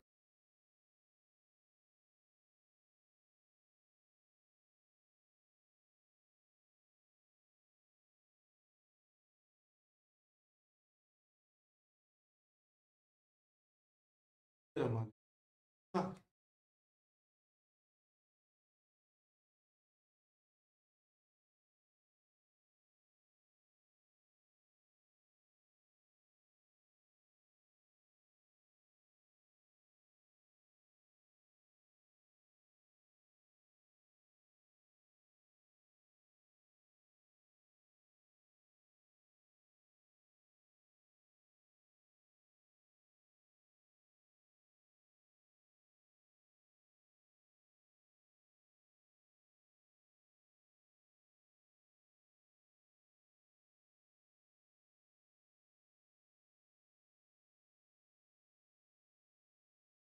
sprinkle. But how long is a sprinkle? There's no actual answer to that. If you look at reference, they are all over the place. The government evidently never stepped in and said, like, we're going to regulate it. This is the length of a sprinkle. This is the size of a sprinkle. I mean, it's the Wild West out there. They're doing crazy things. So what that means as artists is we get to pick whatever is most visually pleasing. Tamanho certo, eles pegam. Dobra.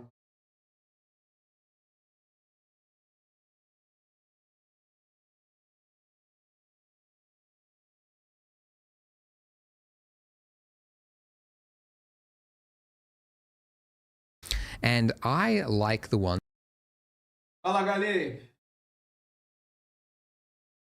which are more readable.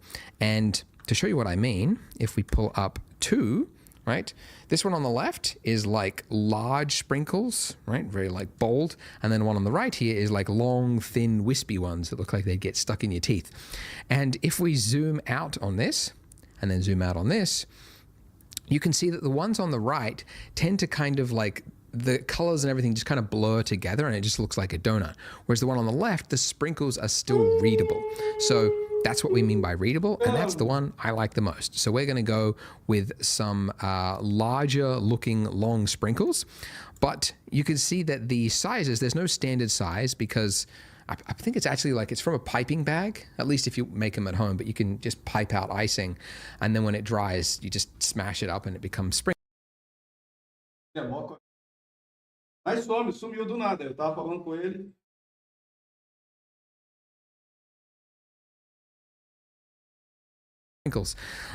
But yeah, they just come out at any odd size. So we got long ones, we got medium ones, we got short ones, and we've even got some curvy. É porque assim, você aprende, né? Isso aqui, tá vendo essa quantidade de coisas que tu fazer nodos aqui? Foi só no donut, né? Não é porção de... Agora eu tô fazendo, ele fez o redondinho. E agora tá fazendo os granulados maior, né? Onde se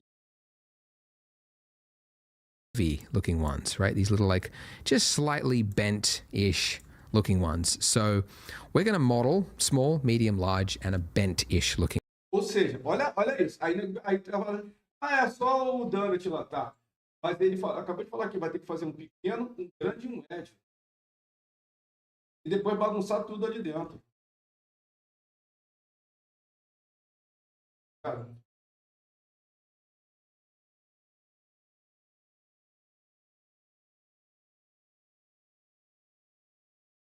então,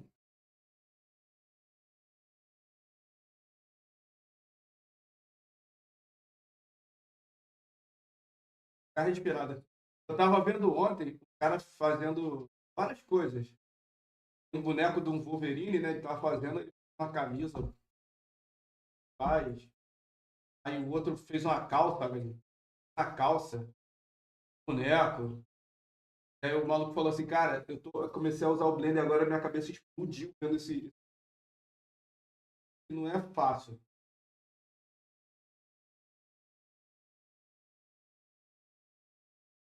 One, and then we're going to scatter that across the object.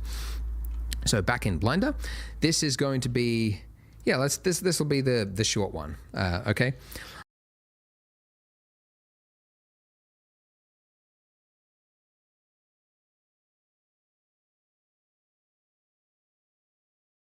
Aí,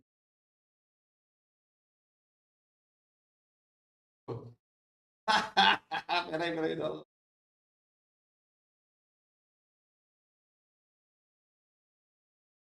Marcou, tava dando esse... Aí para marcar tudo,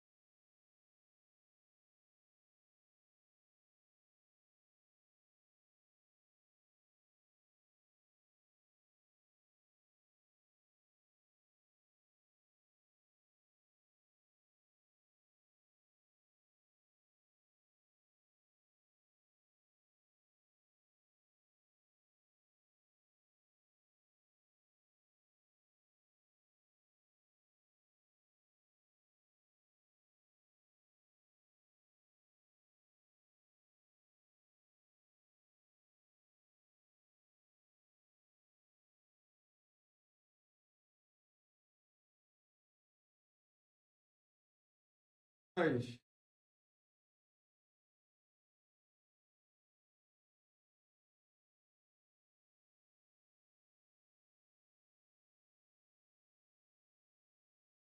você se ele está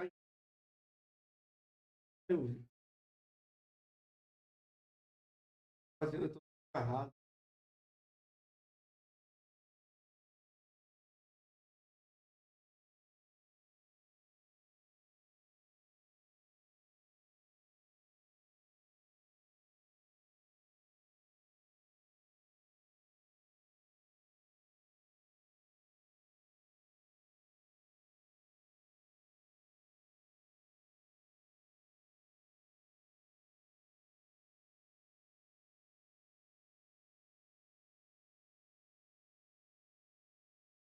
O dele foi certinho, o meu tá gordo e o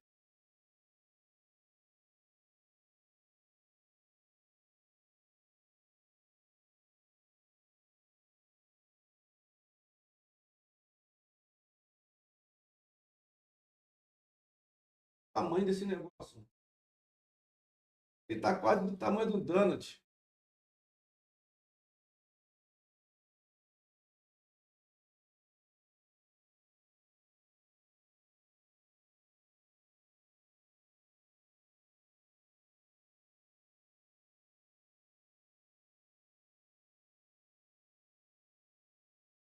Então, galera, é isso que acontece. Você tem vários problemas, tá ligado? Olha o dele e olha como é que ficou.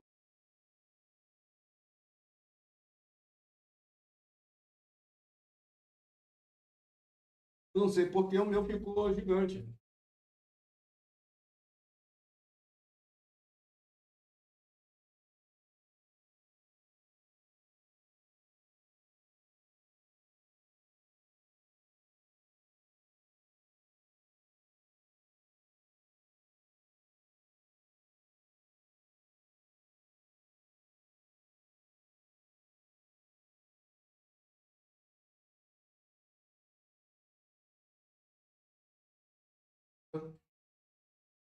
Não entendi. Absurdo.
It's the cylinder. Okay. Too big by default. So let's click this little thing, bring this up, change the radius all the way to its lowest and the depth all the way to its lowest as well. And the vertices, that's the like the resolution, right? Oh, we'll fix that in a sec. The resolution would be way too high at 32 to be scattered on an object. So let's set this to 12, and that'll be just enough that it won't look jagged and it'll look smooth. Okay, great. Now I'm going to move this up just so it's above the plane, Z. Okay. Now this problem. Aí,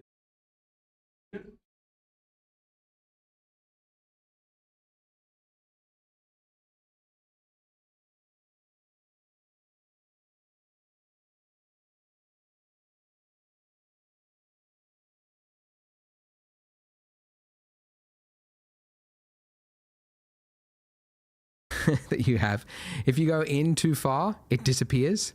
The reason for that is that Blender has a clipping start value. And because we're working at such a small scale, we've got sprinkle-sized things now, it's too small and it's clipping it out. So if you hit N, and go to your View tab, the clip start value there, it's 1 centimeter by default, drag it all the way to the left, and it's now 1 millimeter, and it will have fixed that. I don't know why it's not the default. Like, maybe somebody can tell me, why is that not the default value? Maybe there's a reason, but to me that would make sense, because then you never have this problem. I don't know any disadvantages. So anyway, we've got, because then you never have, is that not the default value? Maybe there's a reason, but to me that would make sense, because then you never have this problem. I don't know any disadvantages. So anyway, we've got the base of a sprinkle. Need to make it long, so tab into edit mode, S, scale it Z along the Z axis to elongate it, and now we've got... Assim, o problema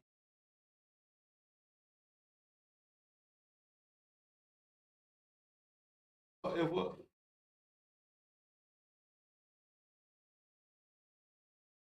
mas eu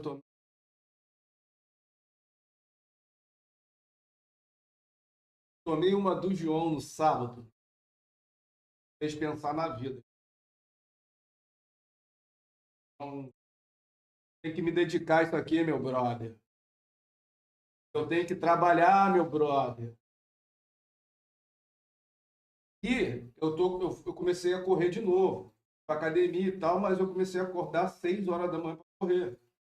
Quando chega às 8 horas da noite, eu tô, meu brother, deveras cansado. Ontem, 8 e pouco, eu já estava morto. E não aconteceu na terça, né? Na terça-feira eu corri, fui para academia, e à noite, 10 horas, eu estava de boa, fui dormir meia-noite. Agora, ontem, eu 8 horas eu já estava aqui, porque com muito problema fazendo aqui, negócio aqui. Não ligava. O negócio que ele mandava fazer, não estava ligando. Daí eu falei, cara, não dava certo, não dava certo, eu fiquei queimando minha cabeça. Quando deu a noite que eu fui tentar fazer, eu falei, cara, amanhã eu faço isso. Estava conseguindo mais pensar, contar as outras coisas que você... Então, falei, estava ansiando, estava muito cansado. Aí, The rough... o Vitor mandou uma para mim no sábado, velho.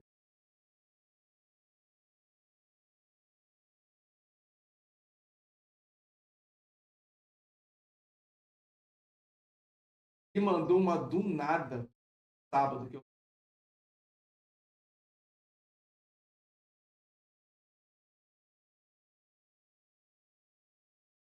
Tem até um adulto falando, sabe?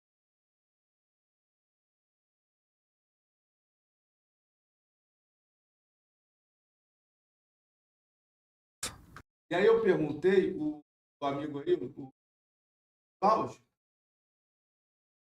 ele é editor de vídeo. Entrou aqui na quarta-feira. Na terça-feira, quando eu fiz a primeira live, apareceu aqui. Falou assim, o fatídico Donut. Porque todo mundo que começa em 3D, todo mundo que começa em 3D começa pelo Donut. Aí eu comecei a falar, eu falei, cara, coloquei editor de vídeo, eu perguntei, pô, muita demanda? Ele falou, tem, cara.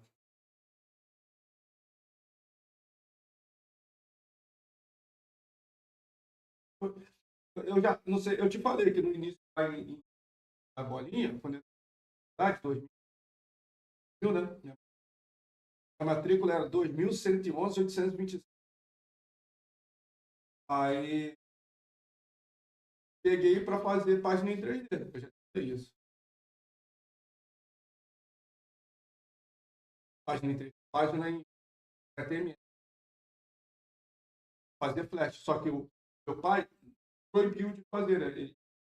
Direito. Fui fazer direito com a dele. Mas mesmo assim, na surdina ali, fazia página para a internet. Escondido. Mas depois entrei no banco, nasceu o Pedro Henrique, vou trabalhar para dar comida para o moleque. Esqueci. Agora apareceu isso aqui. A ideia é por conta da impressora 3D. length of a sprinkle. But how long is a sprinkle? Aí ele começou a falar aqui do que cada um do seu, tá? It's the Wild West out there. They're doing crazy things. So what that means as artists is we get to pick whatever is most visually pleasing. And I like the ones which are more readable. And to show you what I mean, if we pull up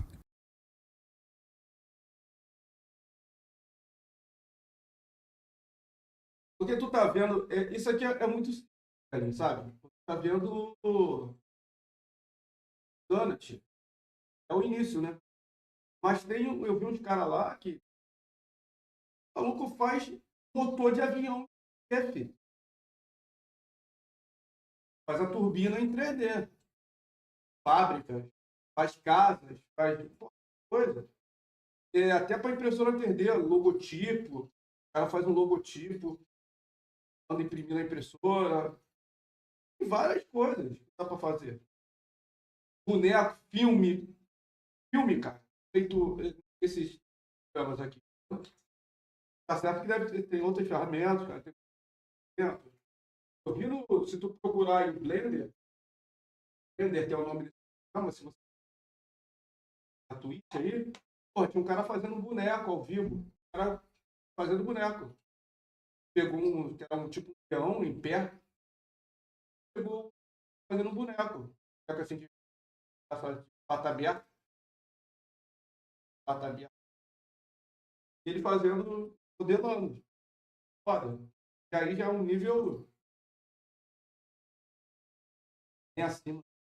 So that's what we mean by readable, and that long sprinkles. I think it's actually like it's fries. We got long ones. We're going to model.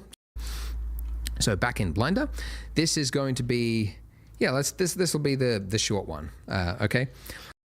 Aí ele tá.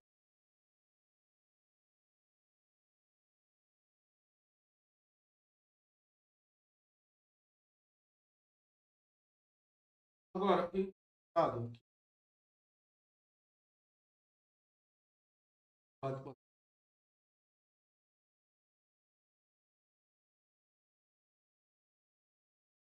porra, aí.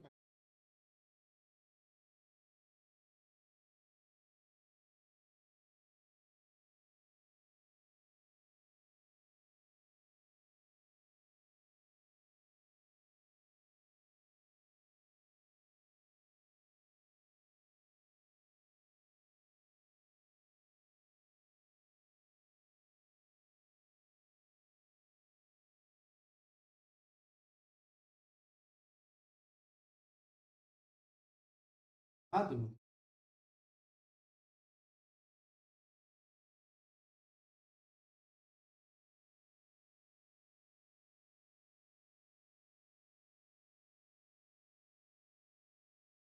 Por que tô fazendo errado, cara? É assim, é assim.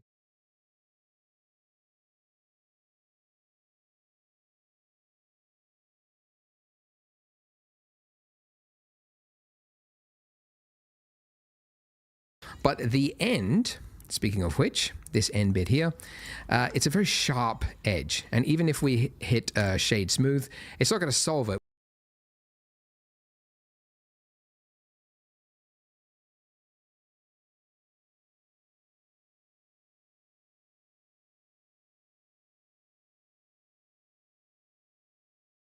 We want that like a rounded form to it, not this horrible blobby looking shape. Because the reference, again, you can see, it's a different reference now, is a rounded shape, all right? So to create that rounded form, we're going to create a bevel. And so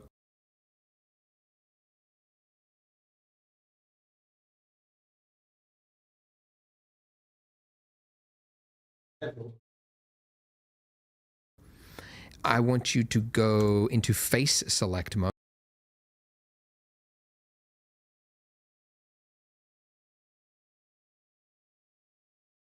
Às vezes, assim, Mode, okay, which you can do by that. So this is the faces, right?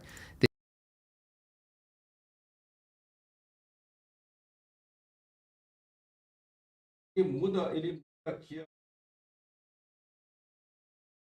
Ele é muito didático, mas tem coisas que ele vai clicando rápido e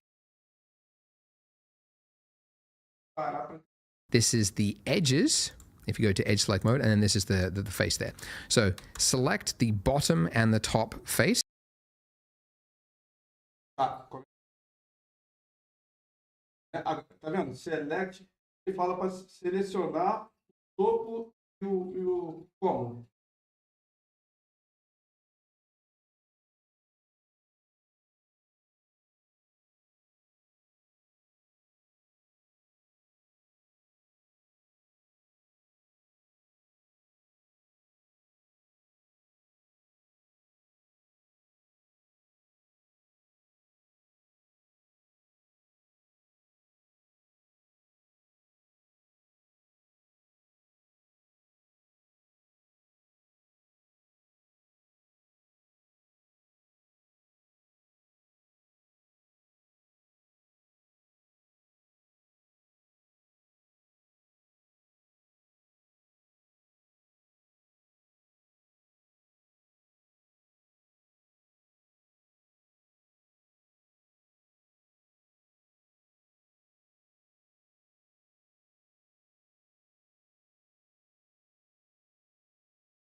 Consigo.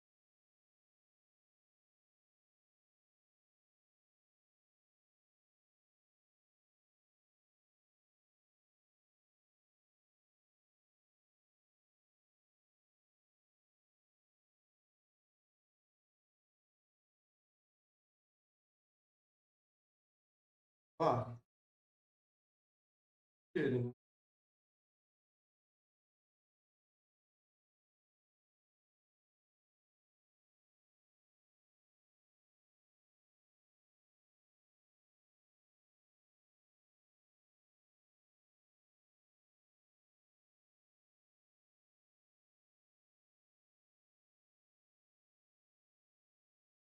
a gente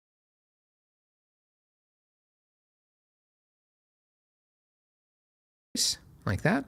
And then we're going to add a bevel, which will immediately become clear when you do it. Control B. And now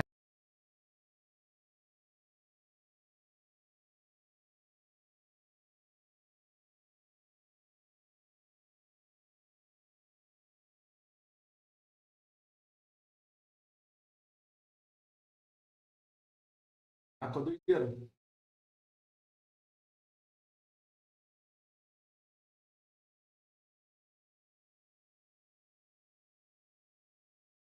Now that we're in this state, as we pull out, we can change the amount of the bevel.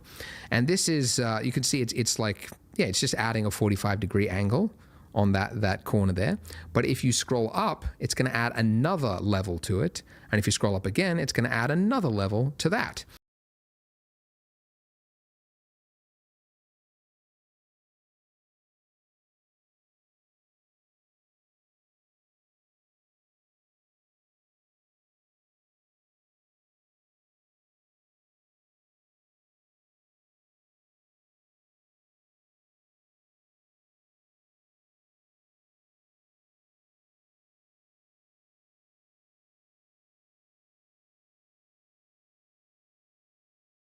Ah, eu tô entendendo.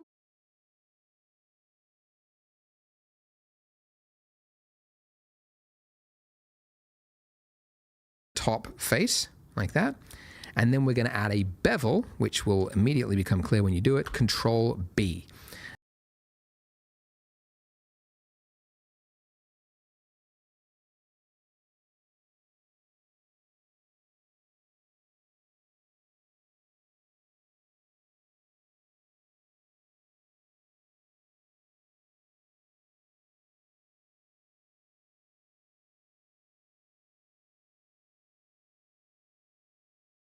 Porra, funcionou, agora não tá funcionando.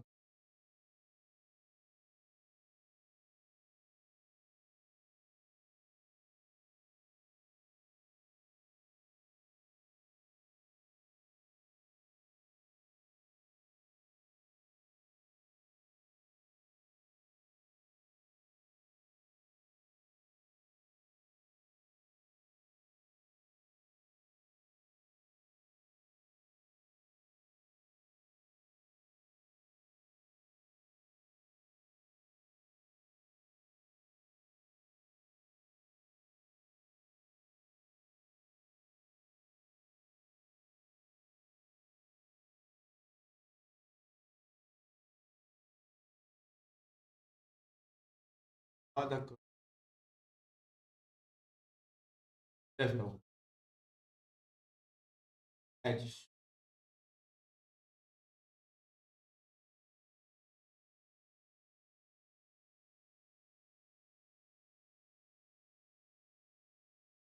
Ferramenta.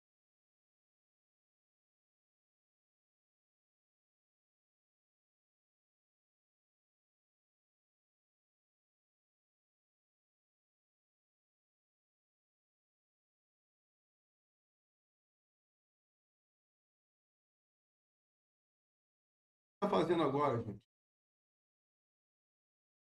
Aperta Ctrl.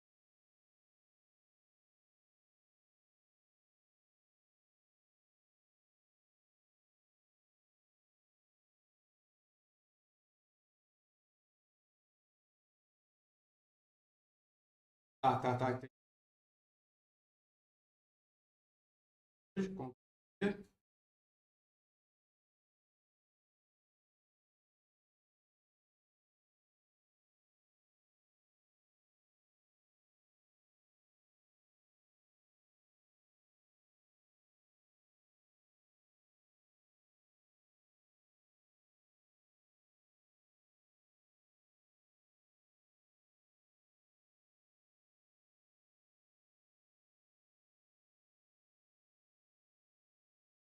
Só que aí ele fez 4, mano. Acho que cada vez que eu aperto o Ctrl B, ele vai fazendo.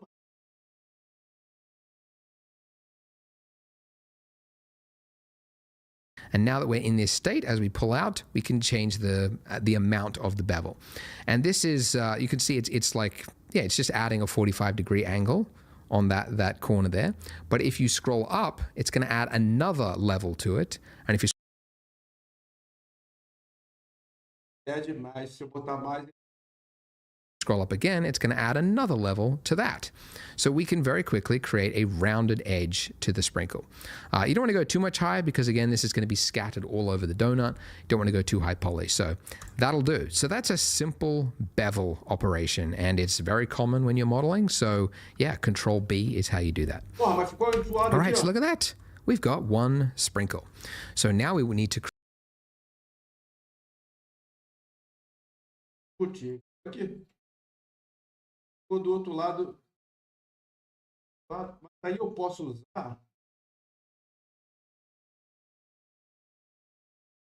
Posso usar.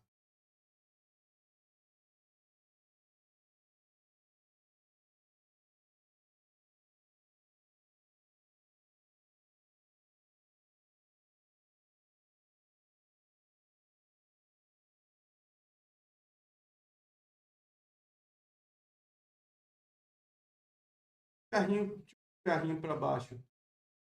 Muf.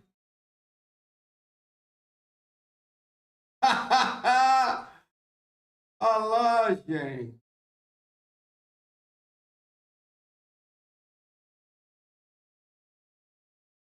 Porra, mas tem gente que velho.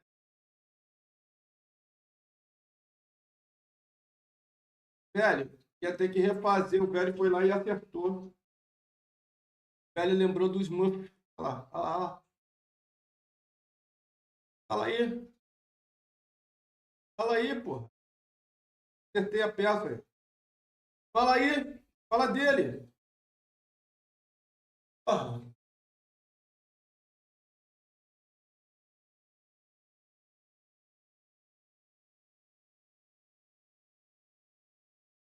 fala dele.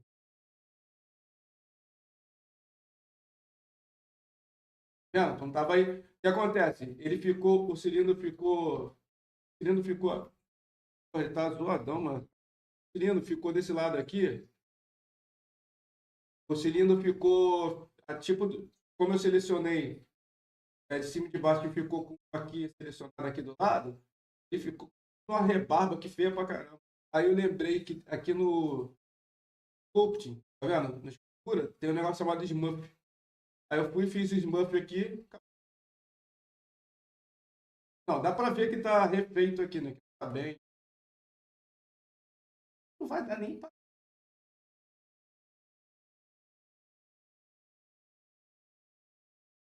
Acredito eu. Uma sacanagem. O Jota morreu, né? Jogador do Liverpool. 28 anos, irmão. O carro saiu da pista, bateu e pegou fogo. Deu ele, irmão.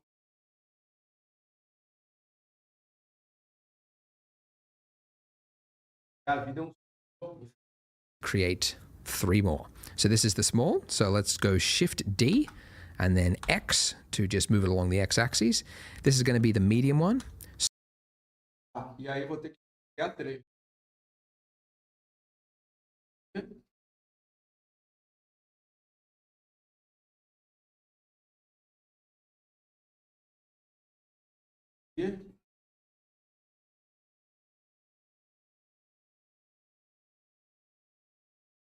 Caraca, dá pra tu ficar aqui, mano.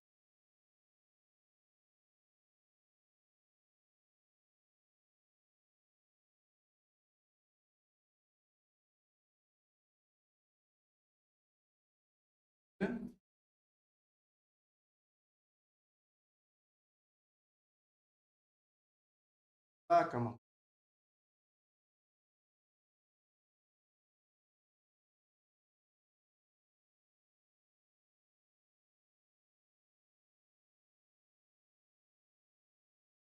Ele tá indo no outro, cara. Não tá subindo. No Z, no eixo Z. Ó. Ah,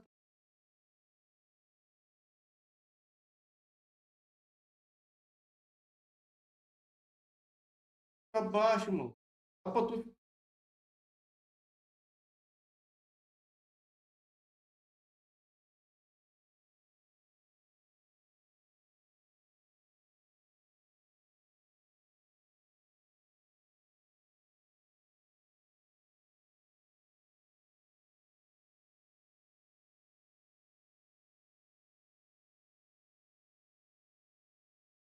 Ah, ele fez outro.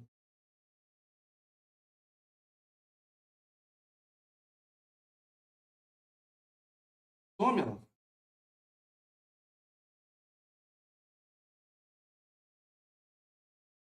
Tá duplicando uma porra.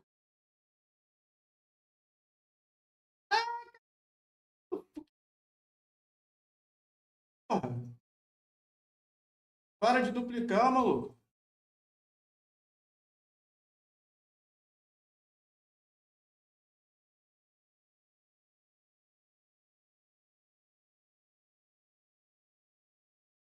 So edit mode, and I'm going to go into toggle wireframe and vertice select mode.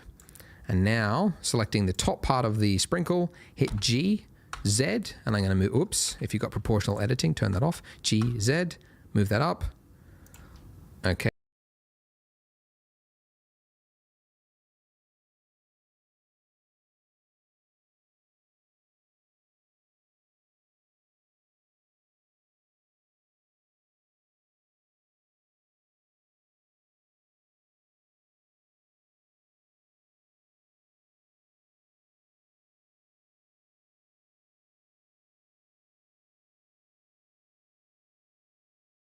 Marca.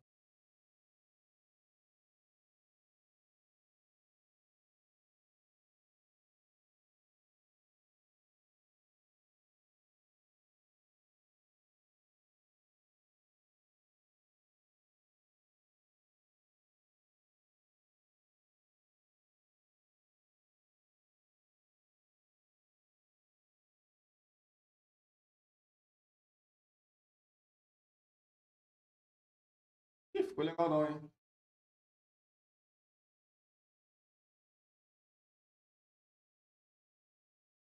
Okay, that'll be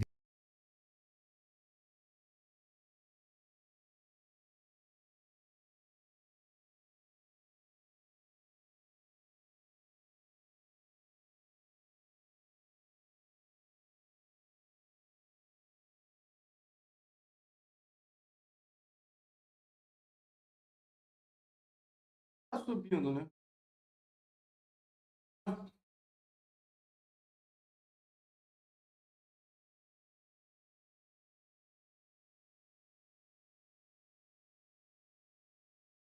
Acho que eu vou ter que refazer essa.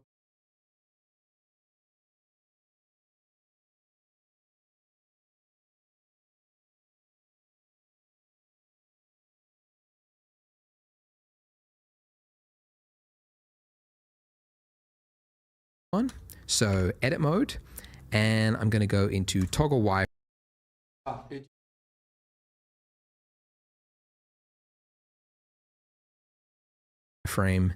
and vertice select mode.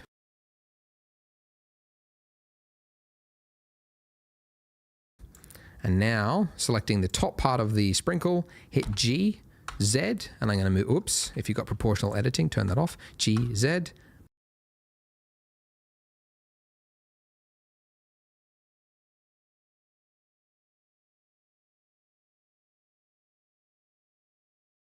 Não, ela foi, porra.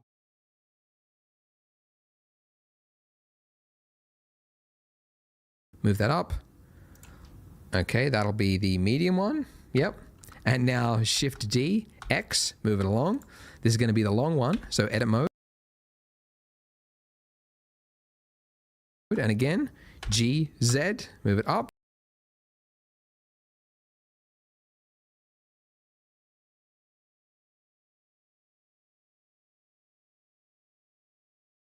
Não, o que que eu fiz?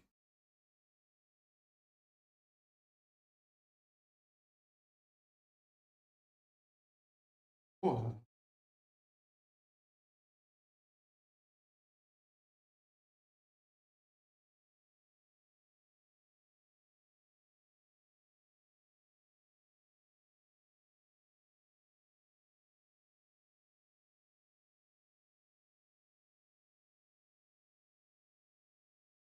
O que que é?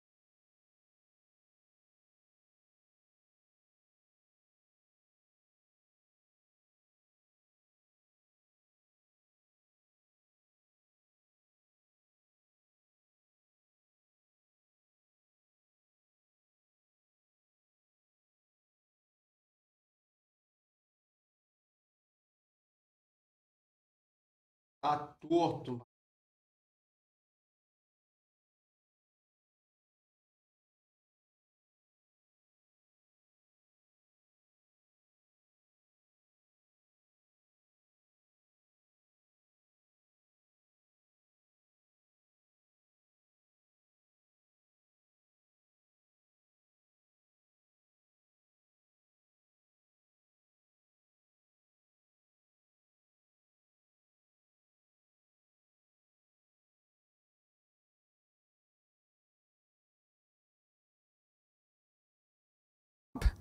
And this is going to be the long sprinkle. I don't go too long, maybe that long. Okay. And then I want to make a bent sprinkle that's slightly like curved. So Shift D, X, move it across.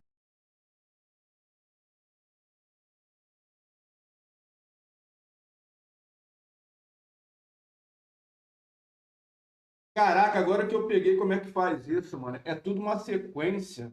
Não é segurar um. Apertar Shift e vai pro lado, pô.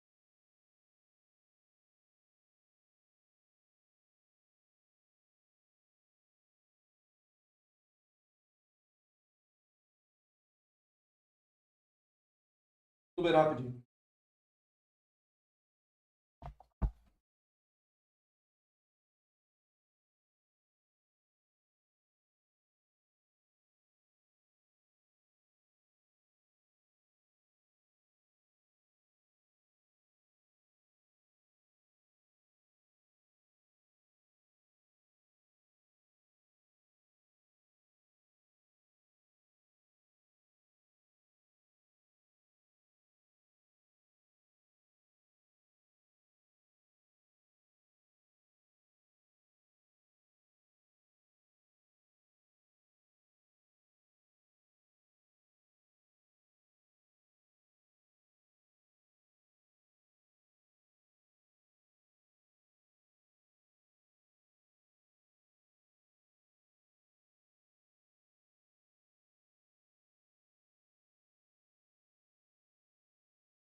Eu entendi. Vamos cá.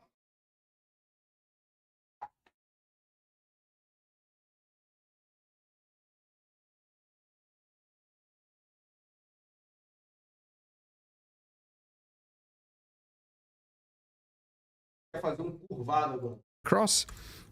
And now with this one, if I was to try to like curve this out, there's not enough information here. Like if I move that, it's just a straight edge there. So if I want to make it curved, I got to have more geometry there. So like we've done in the past, Control R is how you create a loop cut.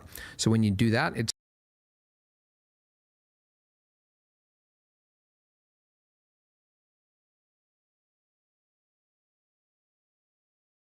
Isso que ele escreveu.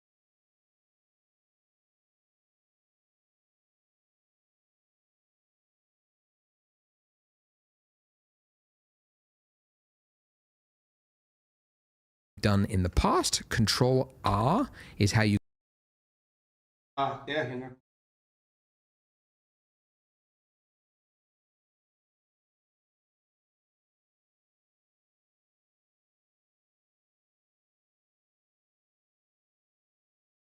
Porra, mas aí. Não-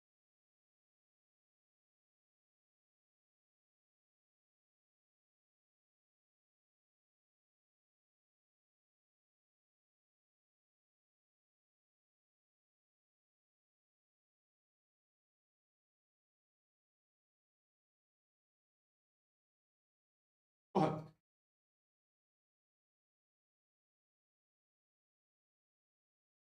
é isso, mano?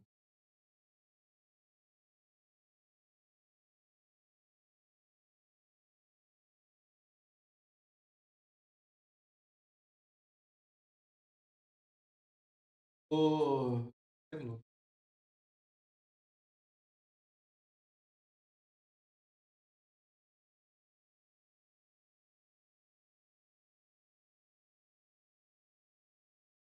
tá?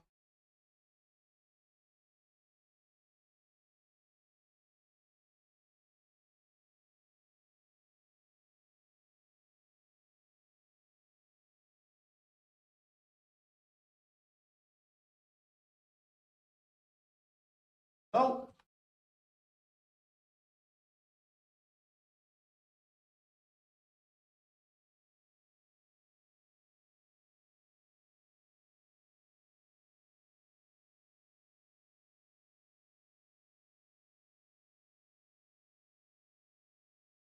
S. S.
Shift, mano.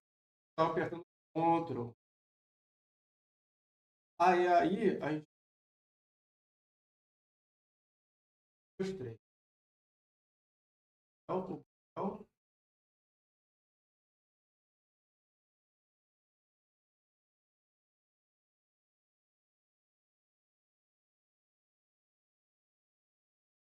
quase,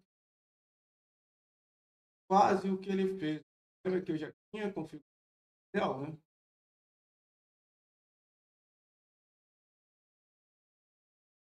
Como é que eu tiro?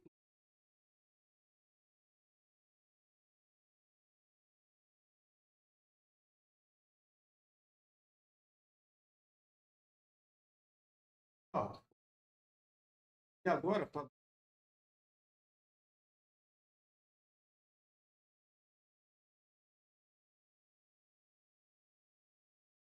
4, né?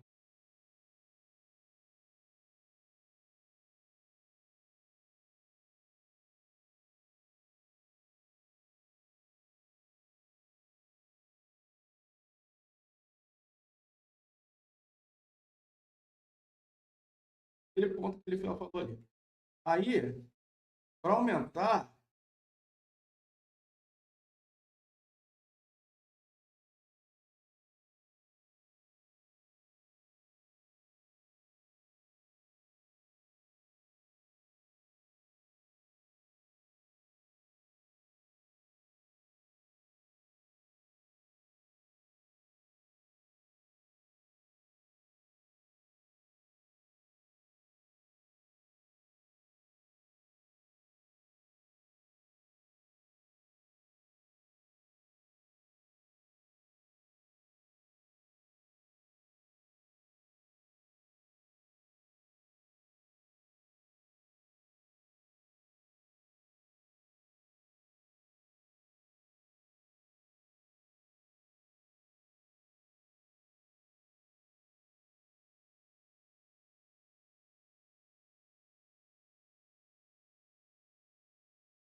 isso aí, porra,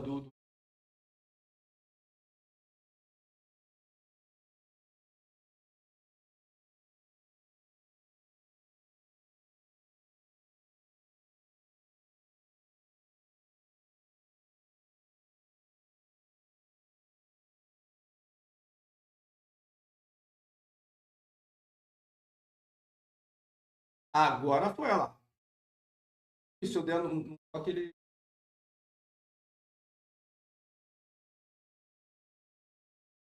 Não, mano.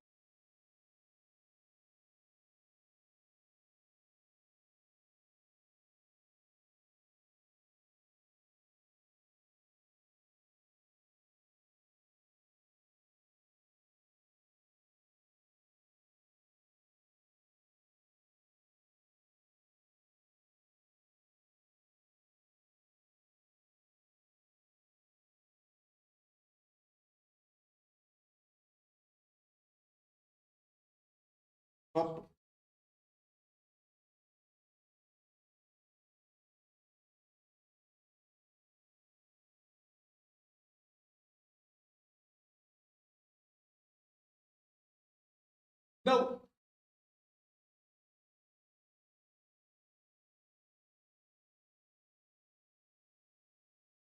não. É de.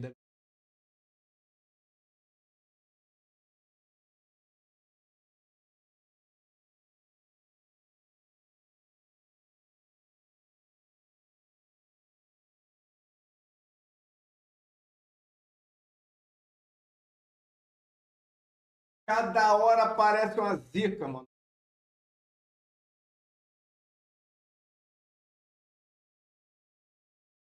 Na boa, quem. Porque ó, esse negócio fica gravado no YouTube. Quem pegar pra ver vai falar assim: porra, tudo que tem pra errar, esse maluco tá errando.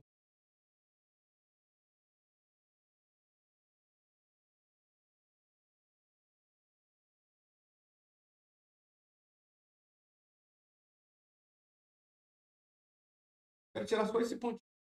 Eu...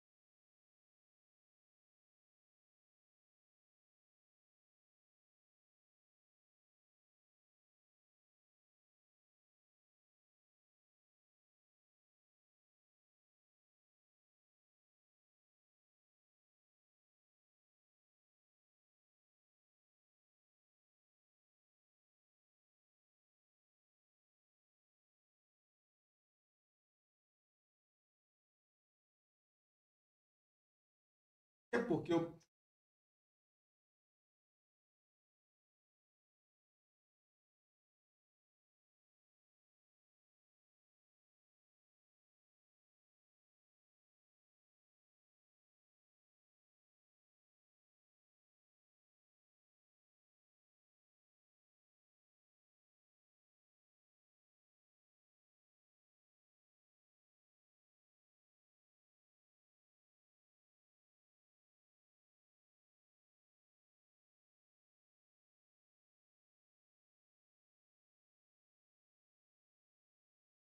Esse aqui.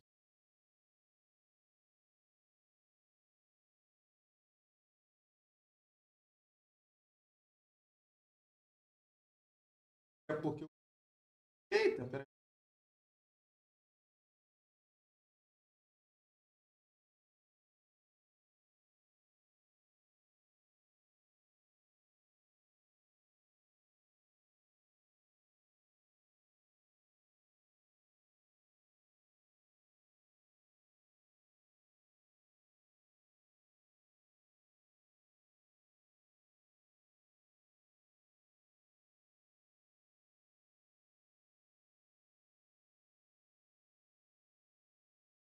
Não, não.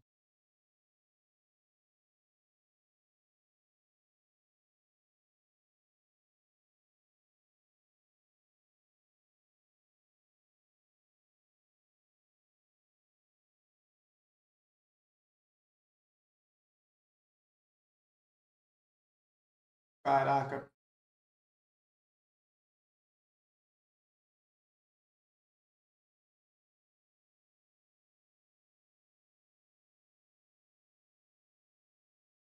Não copia esse, irmão. Ah, tá errado.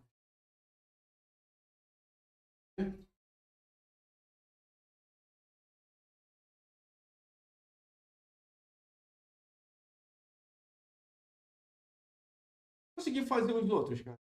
Tá errado.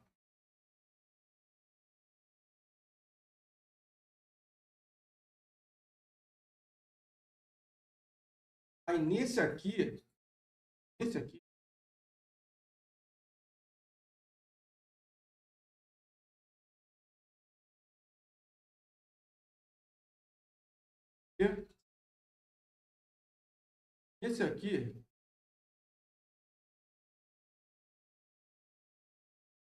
porra, agora foi. Esse é o negócio.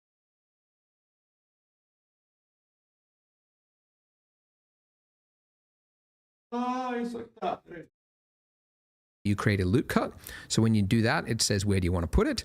I want more than one though. So I'm going to scroll up till I get, just a bunch of loops until I get what looks like square faces on those points, somewhere around that. I don't want to go too high poly.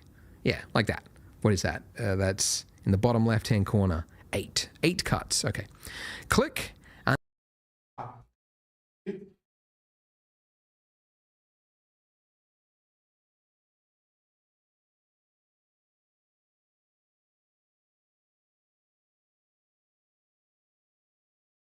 Ah, R.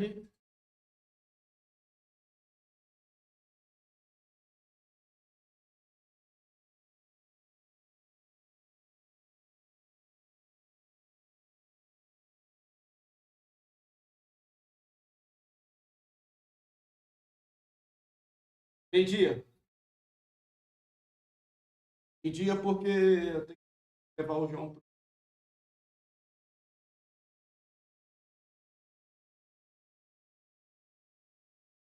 ele. and then it's saying, where do you want to place it? Right click to cancel the movement so it places it right in the center. And now, there we go. Okay. Now we've got Parece que this ele one ficou over here that is meio... Parece que ele ficou meio torto.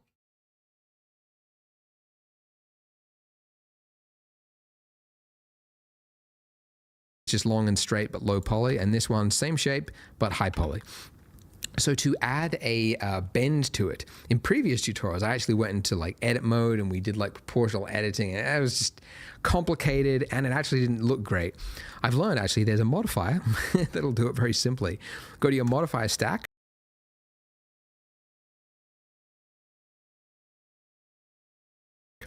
Add modifier. You could find it inside here, or you could search for it, but it's the simple deform modifier. So add that, and by default it is wrong, so change it from twist to bend.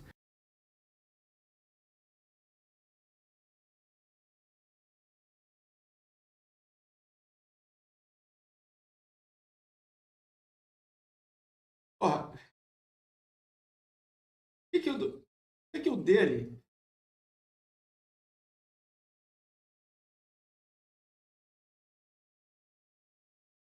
Por que que o dele ficou assim, o meu ficou assim?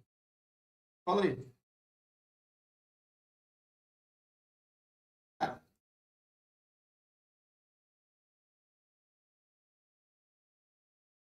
por que que o dele ficou? E o meu ficou essa. A porra ficou zoada aqui, assim.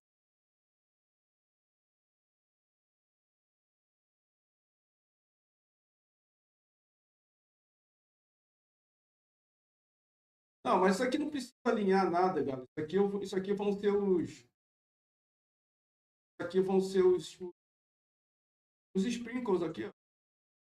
Entendeu? Isso aqui não precisa alinhar nada. Não vai ficar aqui.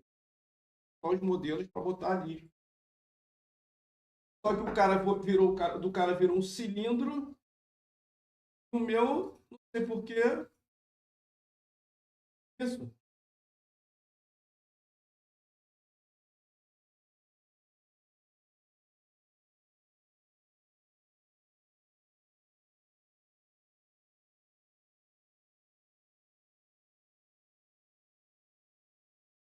Nada, mano. Cadê o negócio? Cadê, mano? Sumiu o bagulho.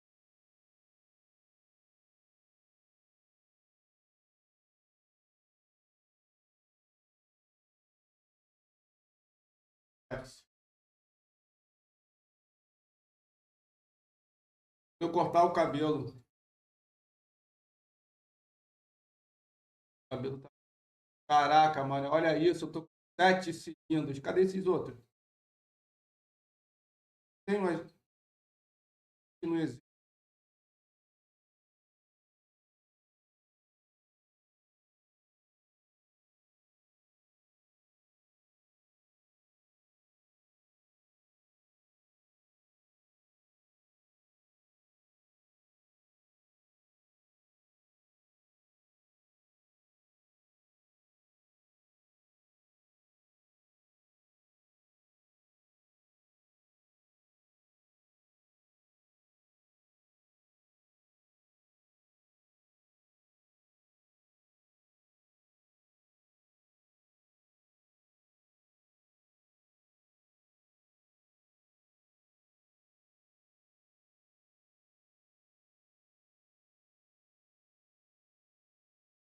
Beleza? É...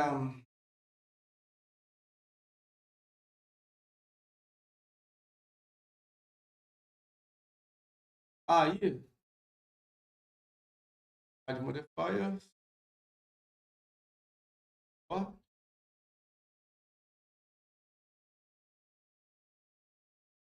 cara, eu não sei por que eu tá ficando.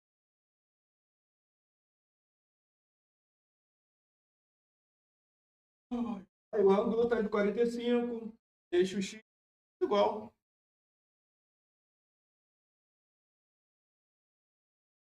Meu cabelo, quando tá pequeno, ele normal, penteia rapidinho. Quando tá grande, uma merda. Não precisa nem estar muito grande, um pouquinho grande. Começa a ficar suado.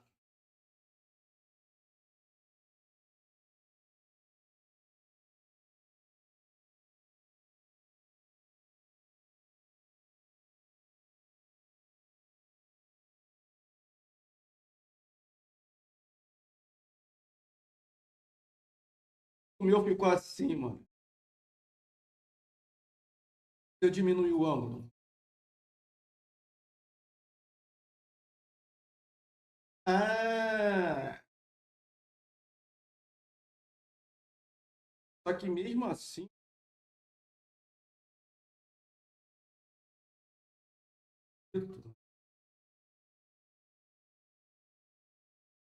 assim,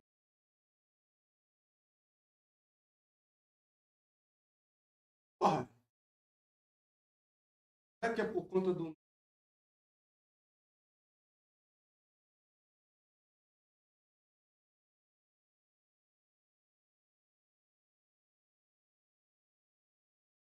Mano, And look at that. We've got our sprinkle. Ha! And you can very easily, whoops, change the amount from a little curve to a large curve. Ó, tá vendo? O dele ficou. Eu não.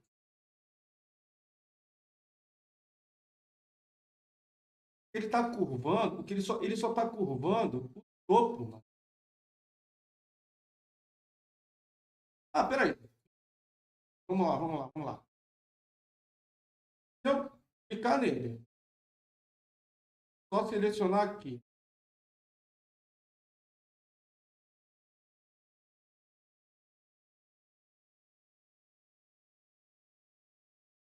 É isso.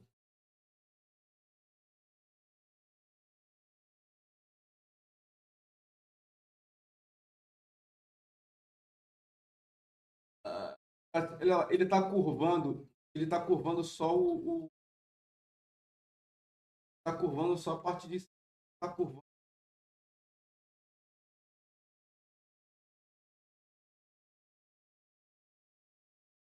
de forma mesmo. Esse maluco deve ter um... Ih, ô João, peraí. Vai! Vai!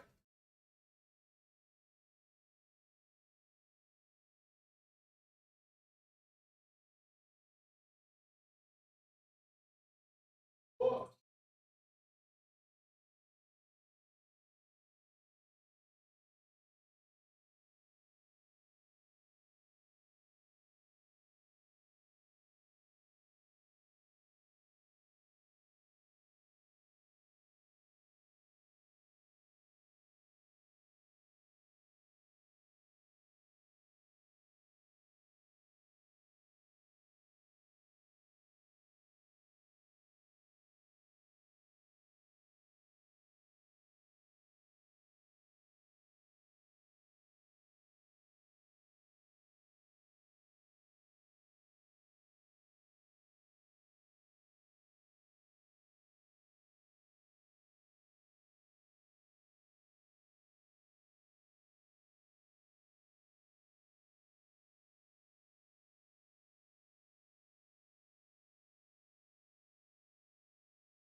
voltei.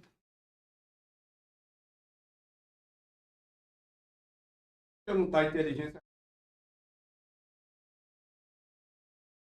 à parte.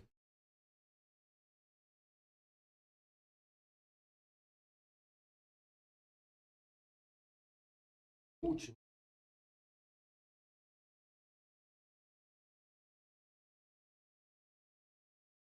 Mais um meu.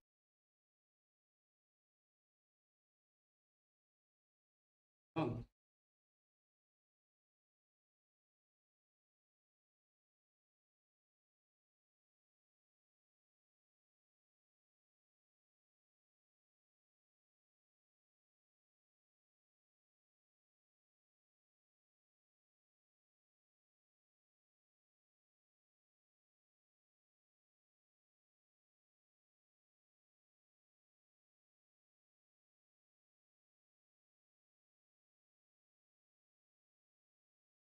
Ah, que ele fez uma imagem para fazer.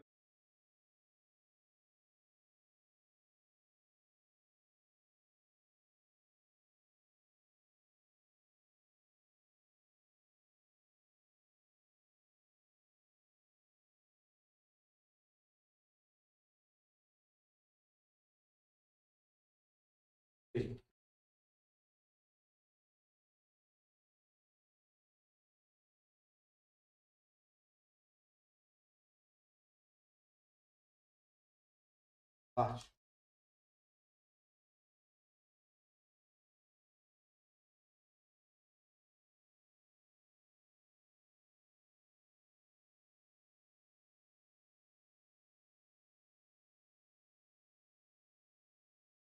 Arte.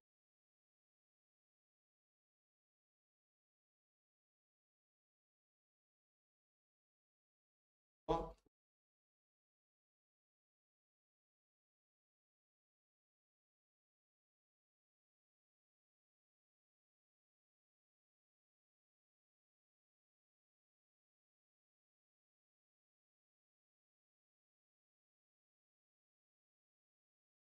ah, tá.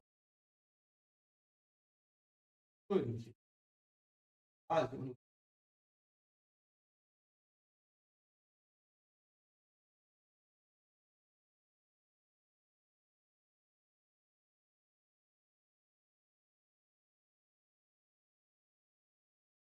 ah,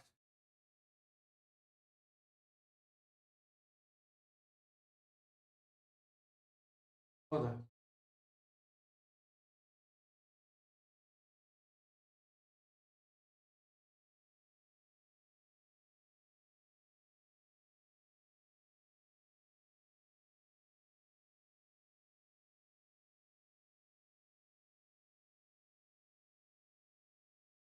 Ah, tu... Não, tá vendo?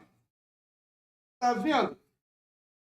Eu tava vendo ontem, porque os caras estão com medo dela. Porque assim, você pega uma imagem.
Total.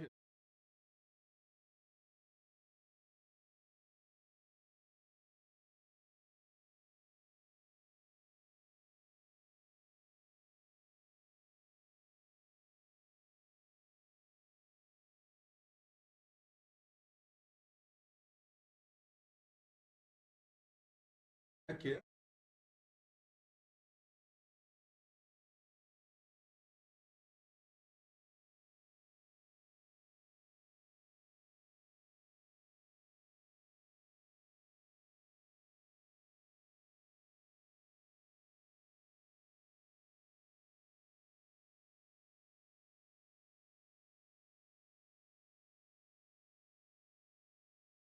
Aí tudo quanto é problema só acontece com o maluco.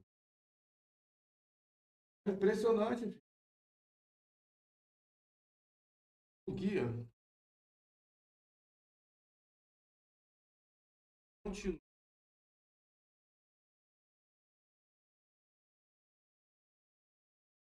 Mode.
A escala. Os jogadores podem ter começado a se escalar, porque a escala do já para objeto.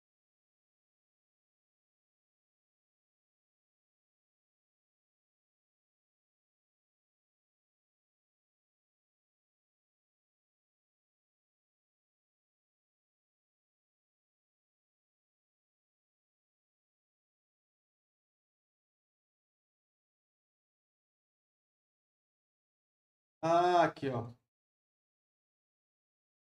Ah, era a escala.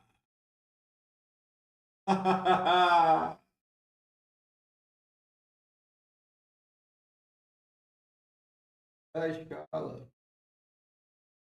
Agora foi, mano.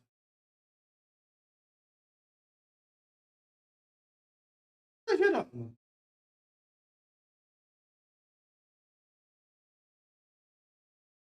Ah, lagarto. Porra.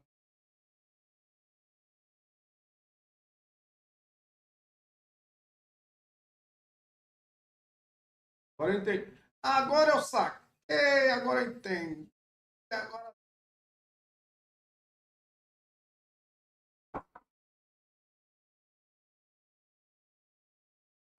Agora tá acabando, cara. Acabou o café.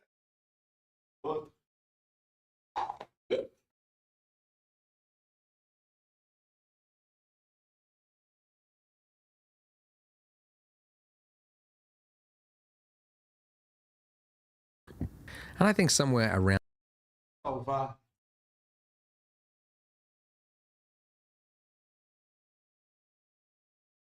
E não tá deixando.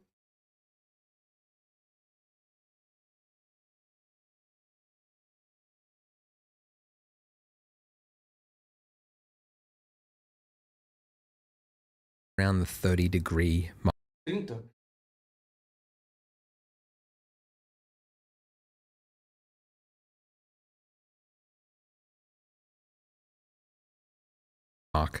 You will notice though that it's like it's bent more at this angle, and that's because it's bending it according to the origin point. So you see these little dots? You might have wondered what they are in Blender. That's called your origin point, and it's used for a lot of things. Like if you rotate an object, you can see it's rotating from the point of that origin point.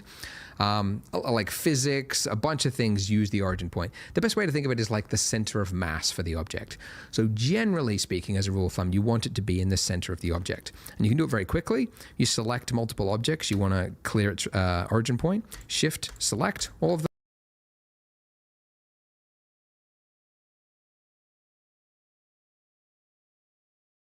them, and then right click and then say set origin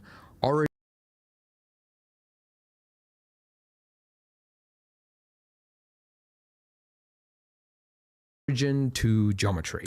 And now you can see it's put it in the middle, and now our curve is actually based on the starting in the middle, which is what we want. So yay for us. Now I need to apply this, or else the next part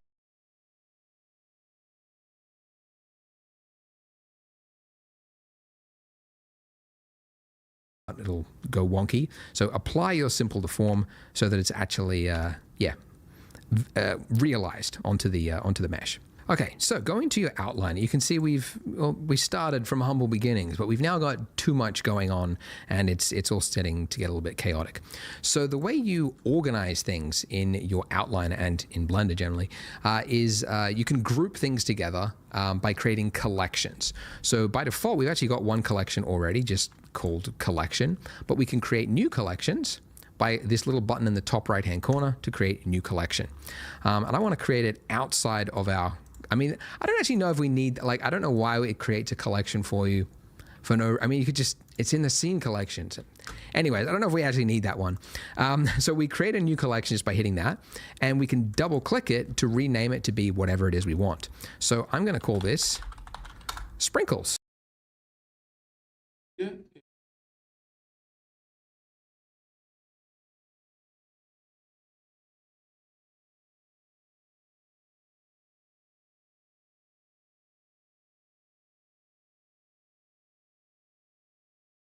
Ai, ai. Sprinkles. Okay. And because we have two types of sprinkles, we have the sphere round sprinkle, and then we have these long sprinkles, I'm going to create two other collections within this collection. So hitting new again, you can see it's placed it underneath it, and I'm going to call this one round.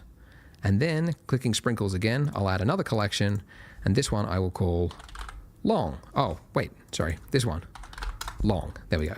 Okay, so to move something, Então ele vai criar dentro desse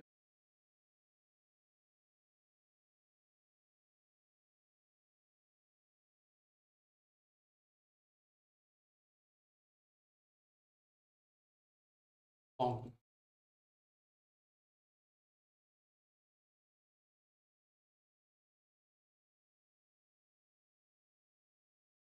something to a collection, you can do it one of two ways. One, you can select the sphere, which is the round. Remember, it's this little guy over here, the little tiny round sprinkle. You can just drag that into the that collection, and you can see it's now moved it there.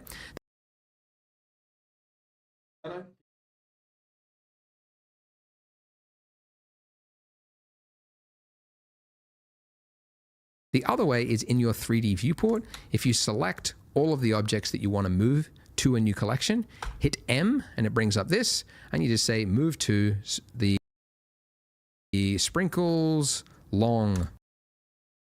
Aqui.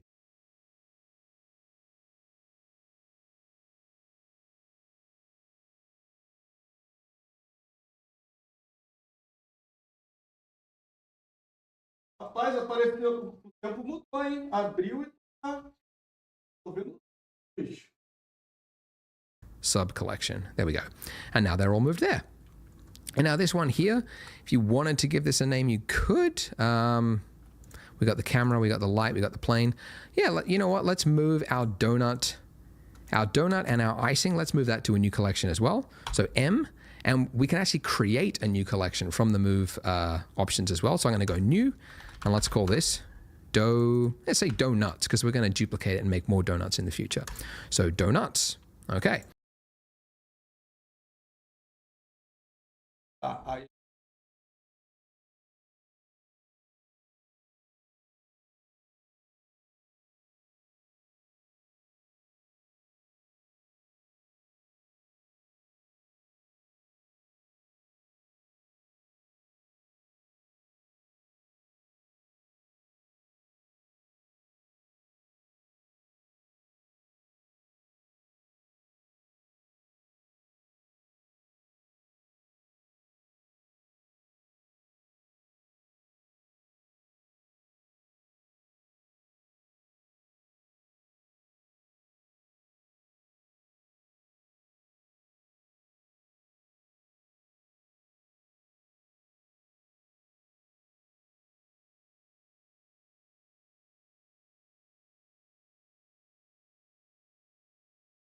Great. So now this one here has got the camera, the light, and the plane.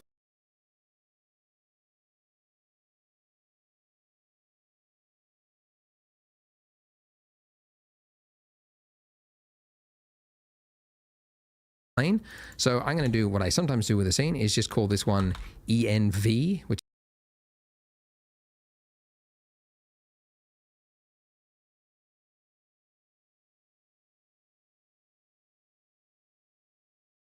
is for environment. Since this is a tutorial, I'll actually just type it out. I'm not going to be lazy. Environment. Okay.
So we've got some organization in our scene so that as we add and grow our scene, it's not going to get too crazy.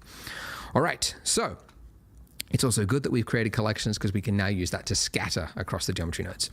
So with our donut here, so the icing and the donut, we're going to create a duplicate, and this is going to be the variant with the long sprinkles. So Shift D and then hit X to move it along the X axis.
Porra, é essa aqui?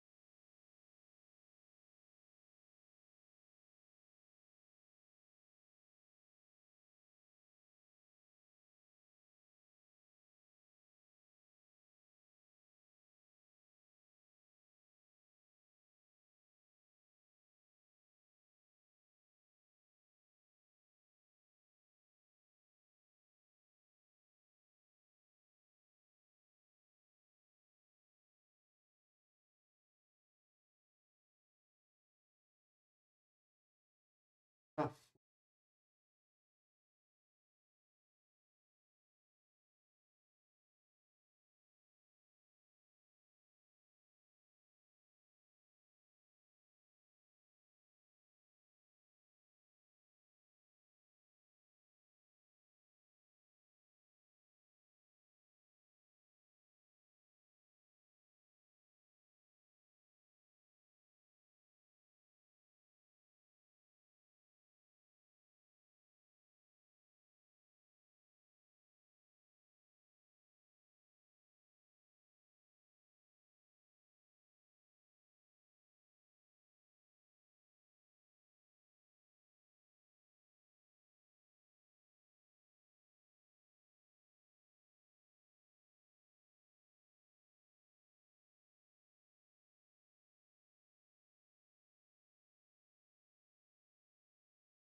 So it's just placed next to it.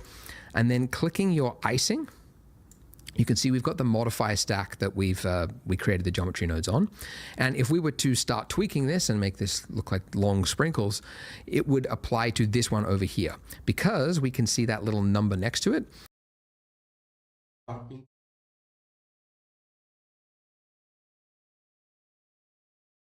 ah,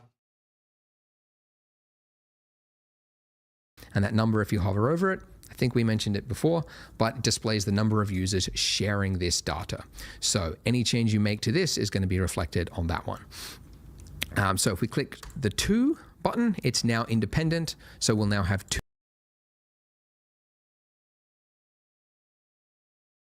two different versions. So the one on the left, the original one, let's call that round. Não, cara, isso aqui é só o modo de edição. Não é a cor. É o modo. Só tá dizendo que eu tô marcando. Esse aqui, ó.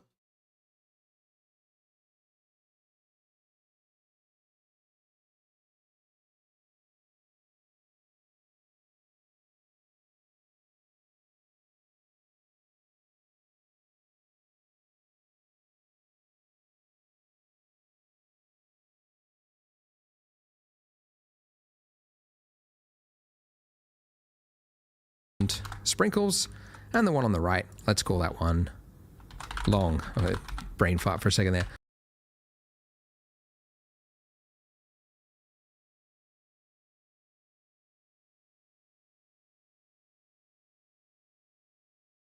Long sprinkles. Okay, and now with that object selected, let's go back to the Geometry Nodes tab.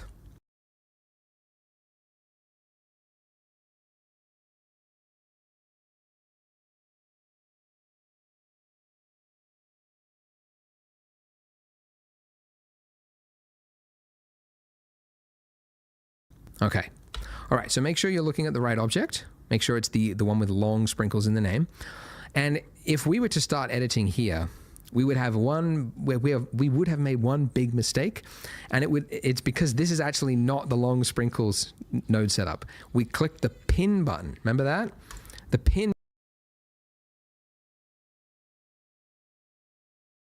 means it's always going to be there, even if it's another object with a different geometry node setup. So remember, yeah, it's a common mistake. You always do it. You forget you've got pin on and then you start changing things and it does the wrong one. So make sure you're looking at the one that has long sprinkles in the name. Okay, so the bit that obviously matters the most is this bit where it goes into our instance on points node, and we've currently got it connected to a sphere. So I mean, you could change that to another object, but that won't help us because we've got more than one object. We want to scatter 4 different objects across it. So we can delete that and instead just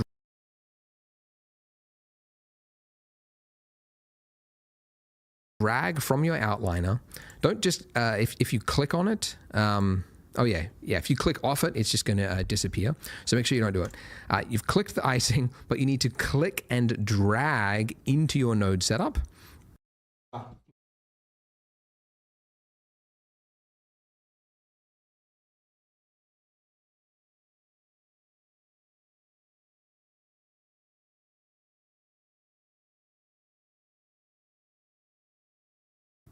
And now it's got a collection info node rather than object info node.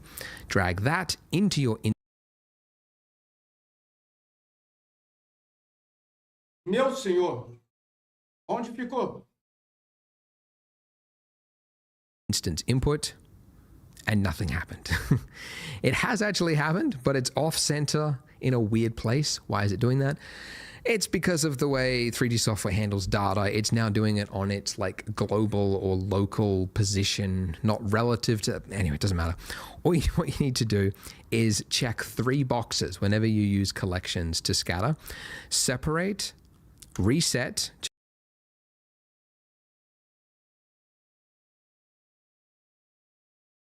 children. Now it's on the mesh correctly, and then you can see it's actually using all 4 of them on each point. So then you click pick instance, and now it's going to use one of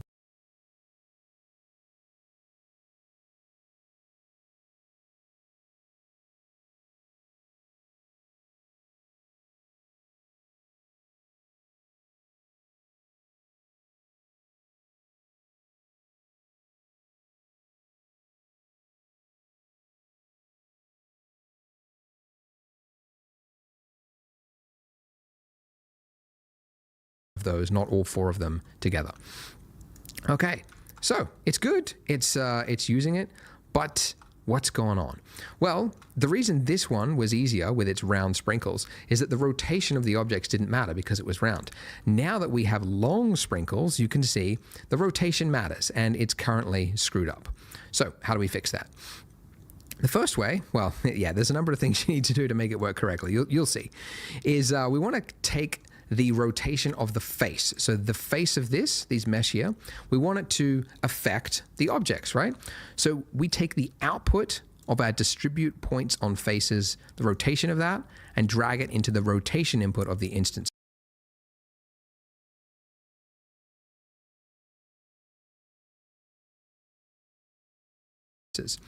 And now you can see it's having some effect. It's still not right, but that is because these sprinkles are currently just pointed upwards. So it thinks, okay, well, you want to point them all outwards. Anyways, to fix that, I mean, you could fix it you could actually fix it in geometry nodes. This is simpler. So if we just rotate those sprinkles along the X axis, so R, X, right? And then we just want to lie them down flat. So essentially,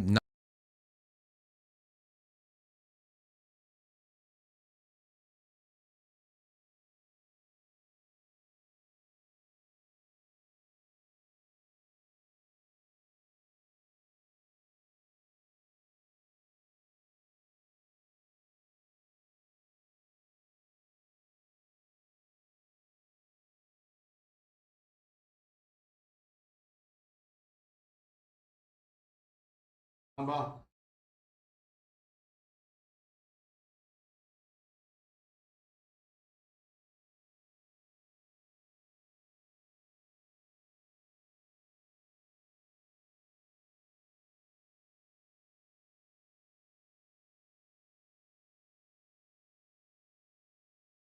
.90 degrees. You could type in 90 degrees, or holding down Control will move it in 5-degree increments. Okay, so 90, and then do a single click. Okay, so why has that not worked? Well, it's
It's because, as I mentioned before, when you're scaling or rotating things, it's not actually saved to the object.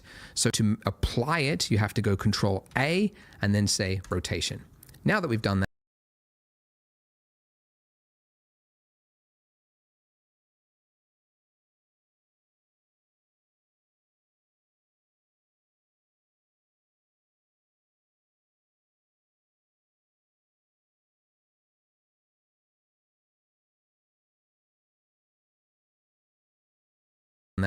it's worked correctly. All right. So now you can see what I said by you need to do a lot to make it work correctly. The rotation is working, but it's not doing what you would expect. And that's because geometry nodes are so flexible, you have to tell it exactly what you want to do. We want actually random rotation. So around each of the points, we don't want to each have the exact same rotation. We need to randomize it. So for that, if you want to tweak the rotation on anything between this point here, on this dotted blue line, let's just move that out of the way, we need to add Shift A, Utilities, Rotation, Rotate, not Euler, Euler. Yes, I know. They went with the weird pronunciation.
I think it was a Frenchman, right? Could be German. Doesn't matter. Same, right? Just to annoy all the Europeans. Anyways, rotate Euler, and we're just going to drop it on that line till it lines up. Okay, so nothing's happened currently. Errado isso aqui.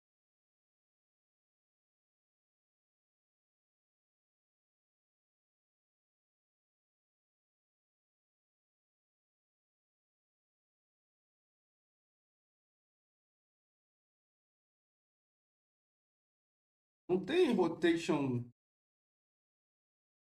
Euler.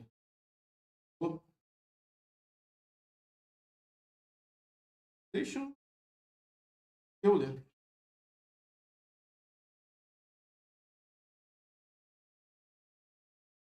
But with this, we could change the rotation of our sprinkles up here. But you'll notice that as you rotate it, it's kind of weird. Pô, ferrou, maluco.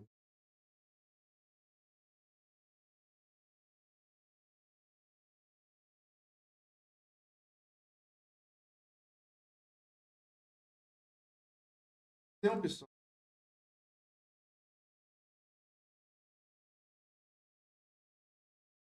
Não tá aqui.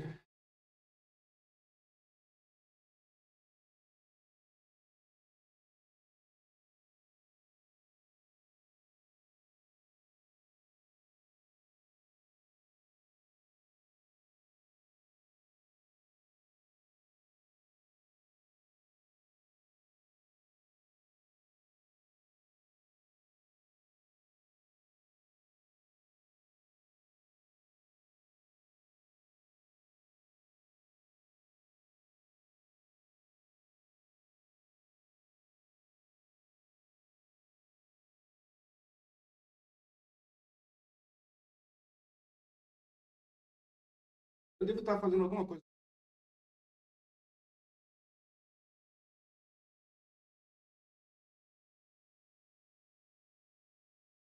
Potente.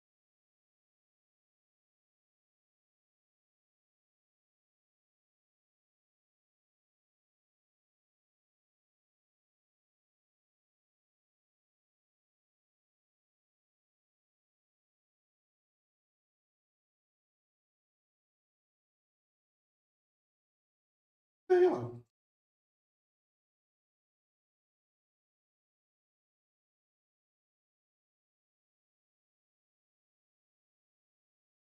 Só tem rotate vector.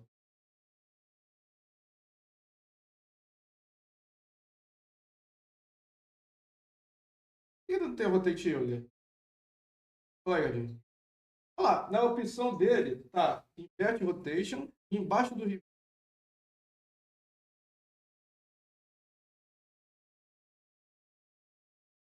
Ah, será que é esse aqui agora? É. Não tem rotate Euler. Tem rotate, só tem rotation.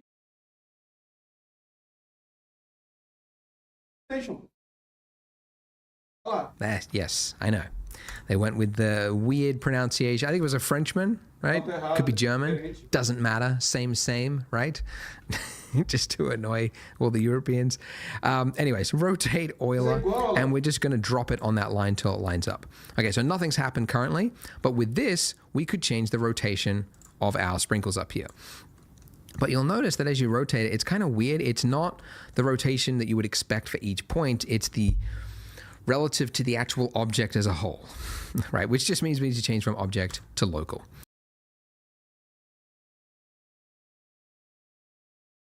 And now, as you move it around, you can see we're able to rotate those sprinkles. But again, it's not changing the like randomizing it. It's giving a solid value. So to randomize it, if we drag out of the rotate by input and then type in random. Aí, cara, é difícil pra cara. Random.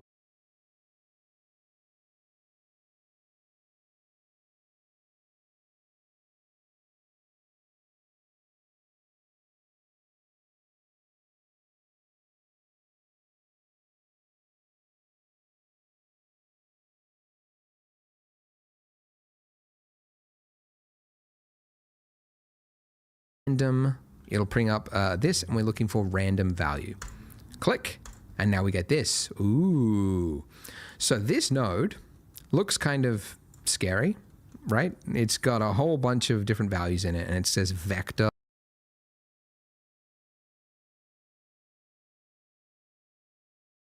And it's very, very foreign. It's actually easier to understand it from a float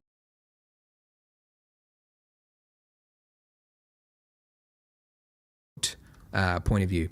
With the random value, if it's in a float state, it's going to generate a value from 0 to 1 on each point. So if you've got like 10 points, one of them is going to be like 0.015, one of them is going to be like 0.92, and one's, whatever. When it's in vector state, it's the exact same thing. You've got min and you've got max, but there are 3 values. And the reason for that is that there are 3 axes. There's the x-axis, there's the y-axis, and there's the z-axis. And same here, right?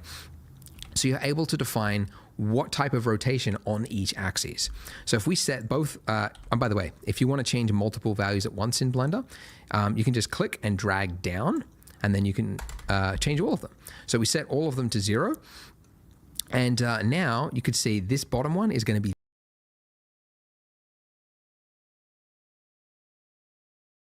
the Z, because it's X, Y, Z.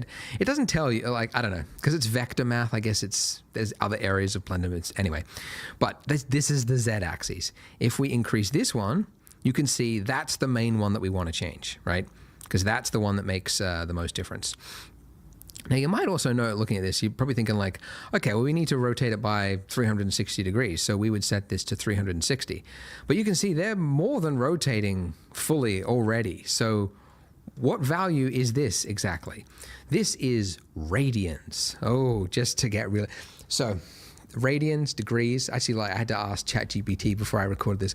What's the difference? Radians are more mathematical and easier for mathematical equations. It's the circumference of pi. No, 2 pi is the circumference. Look, obviously I don't know. But what I'm trying to tell you is you just need double pi to make it 360 degrees, which is actually tau, to make it really complicated. It's tau. So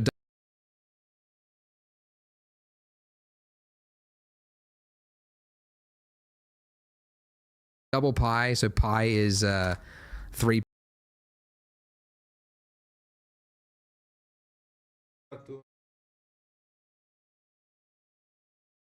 0.142. Tau is double that. And anyways, you get the idea. So you can type in tau and it'll actually give you the correct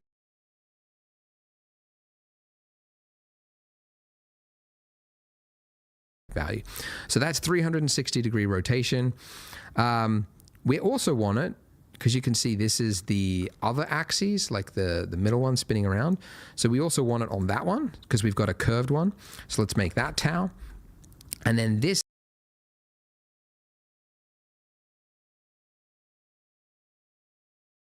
top one is the X, which is actually going to make it like wonky, like, so these will be like seesawing up. So if you increase that, that's where it gets crazy, and you don't really want to use that. You do want a little bit though, because it would make sense if they're sprinkles. They're not going to be completely flat. You're going to have some variance where like some bit has absorbed into the icing at a different angle than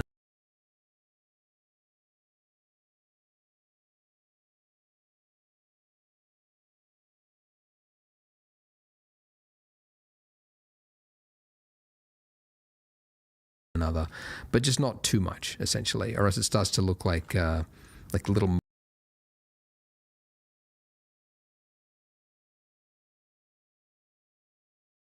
marshmallows or whatever all over it. But guys, that's roughly it. That's the hard work. That was, I mean, I know that was very technical. Galo, como é que...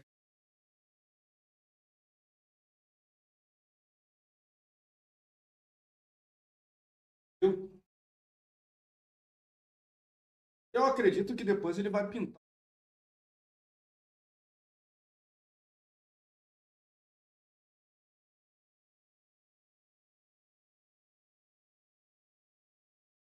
Cara, eu vou parar por aqui, mano.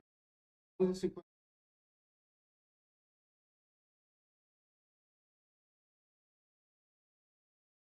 Technical, but it was just 2 notes. Rotate Euler, set it to local, and then this random value, and we're changing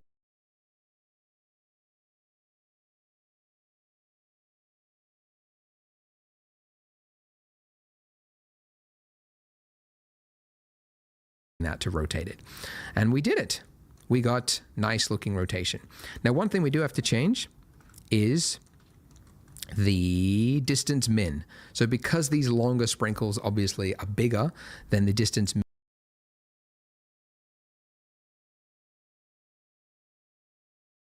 min has to change as well. So we can change that to something that makes sense. Let's go 0.04.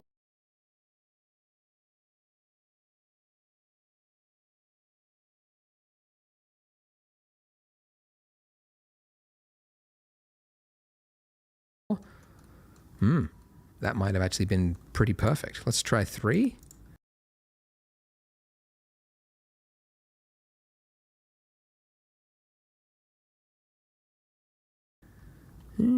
Three's got a little bit. Oh, actually, you know what? The other thing, again, looking at reference, I like those big, chunky looking sprinkles. So I want these to be bigger. So we could, alter the scale of the actual sprinkles, but we're working with geometry nodes and we've actually got a scale value right here. So we could change it here just as easily. So the scale, dragging down, and again, there's not just one value, there's 3 axes, so X, Y, Z, so drag down on all. 1.5 is going to give us some nice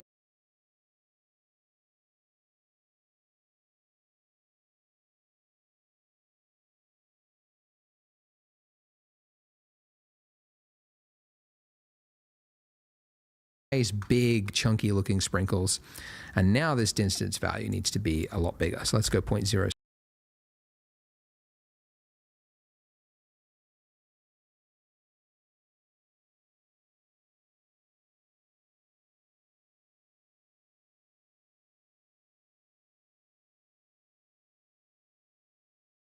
.6. That's actually pretty good. I'm getting pretty good at nailing it.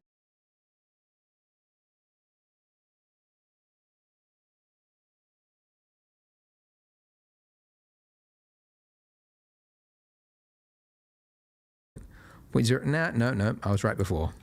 There's always going Porra, o maluco decide, mano.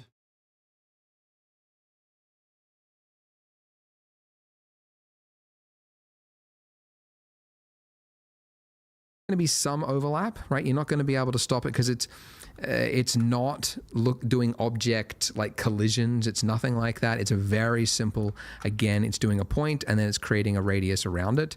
And if you do the correct amount, which for this is probably something like this, then it looks way too predictable and boring, which we don't want. So 0.006 looks pretty good for me with a scale of 1.5 for these. And that is it. I was going to put in the random color in this part of the tutorial, but I think we've gone over already. So join me in the next part and we will finally add some color to our sprinkles and make... Vai ficar, Gabo? Vai ficar assim, ó. Vai colocar cor. Olha lá como é que vai.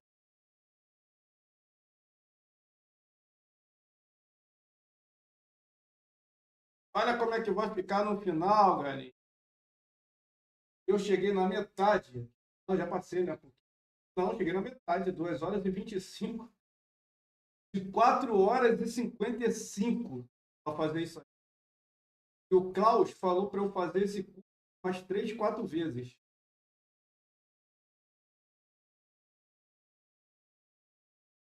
Ai, meu amigo. Vou lá que eu vou dar banho no João. 4 minutos. Banho no João, vou dar.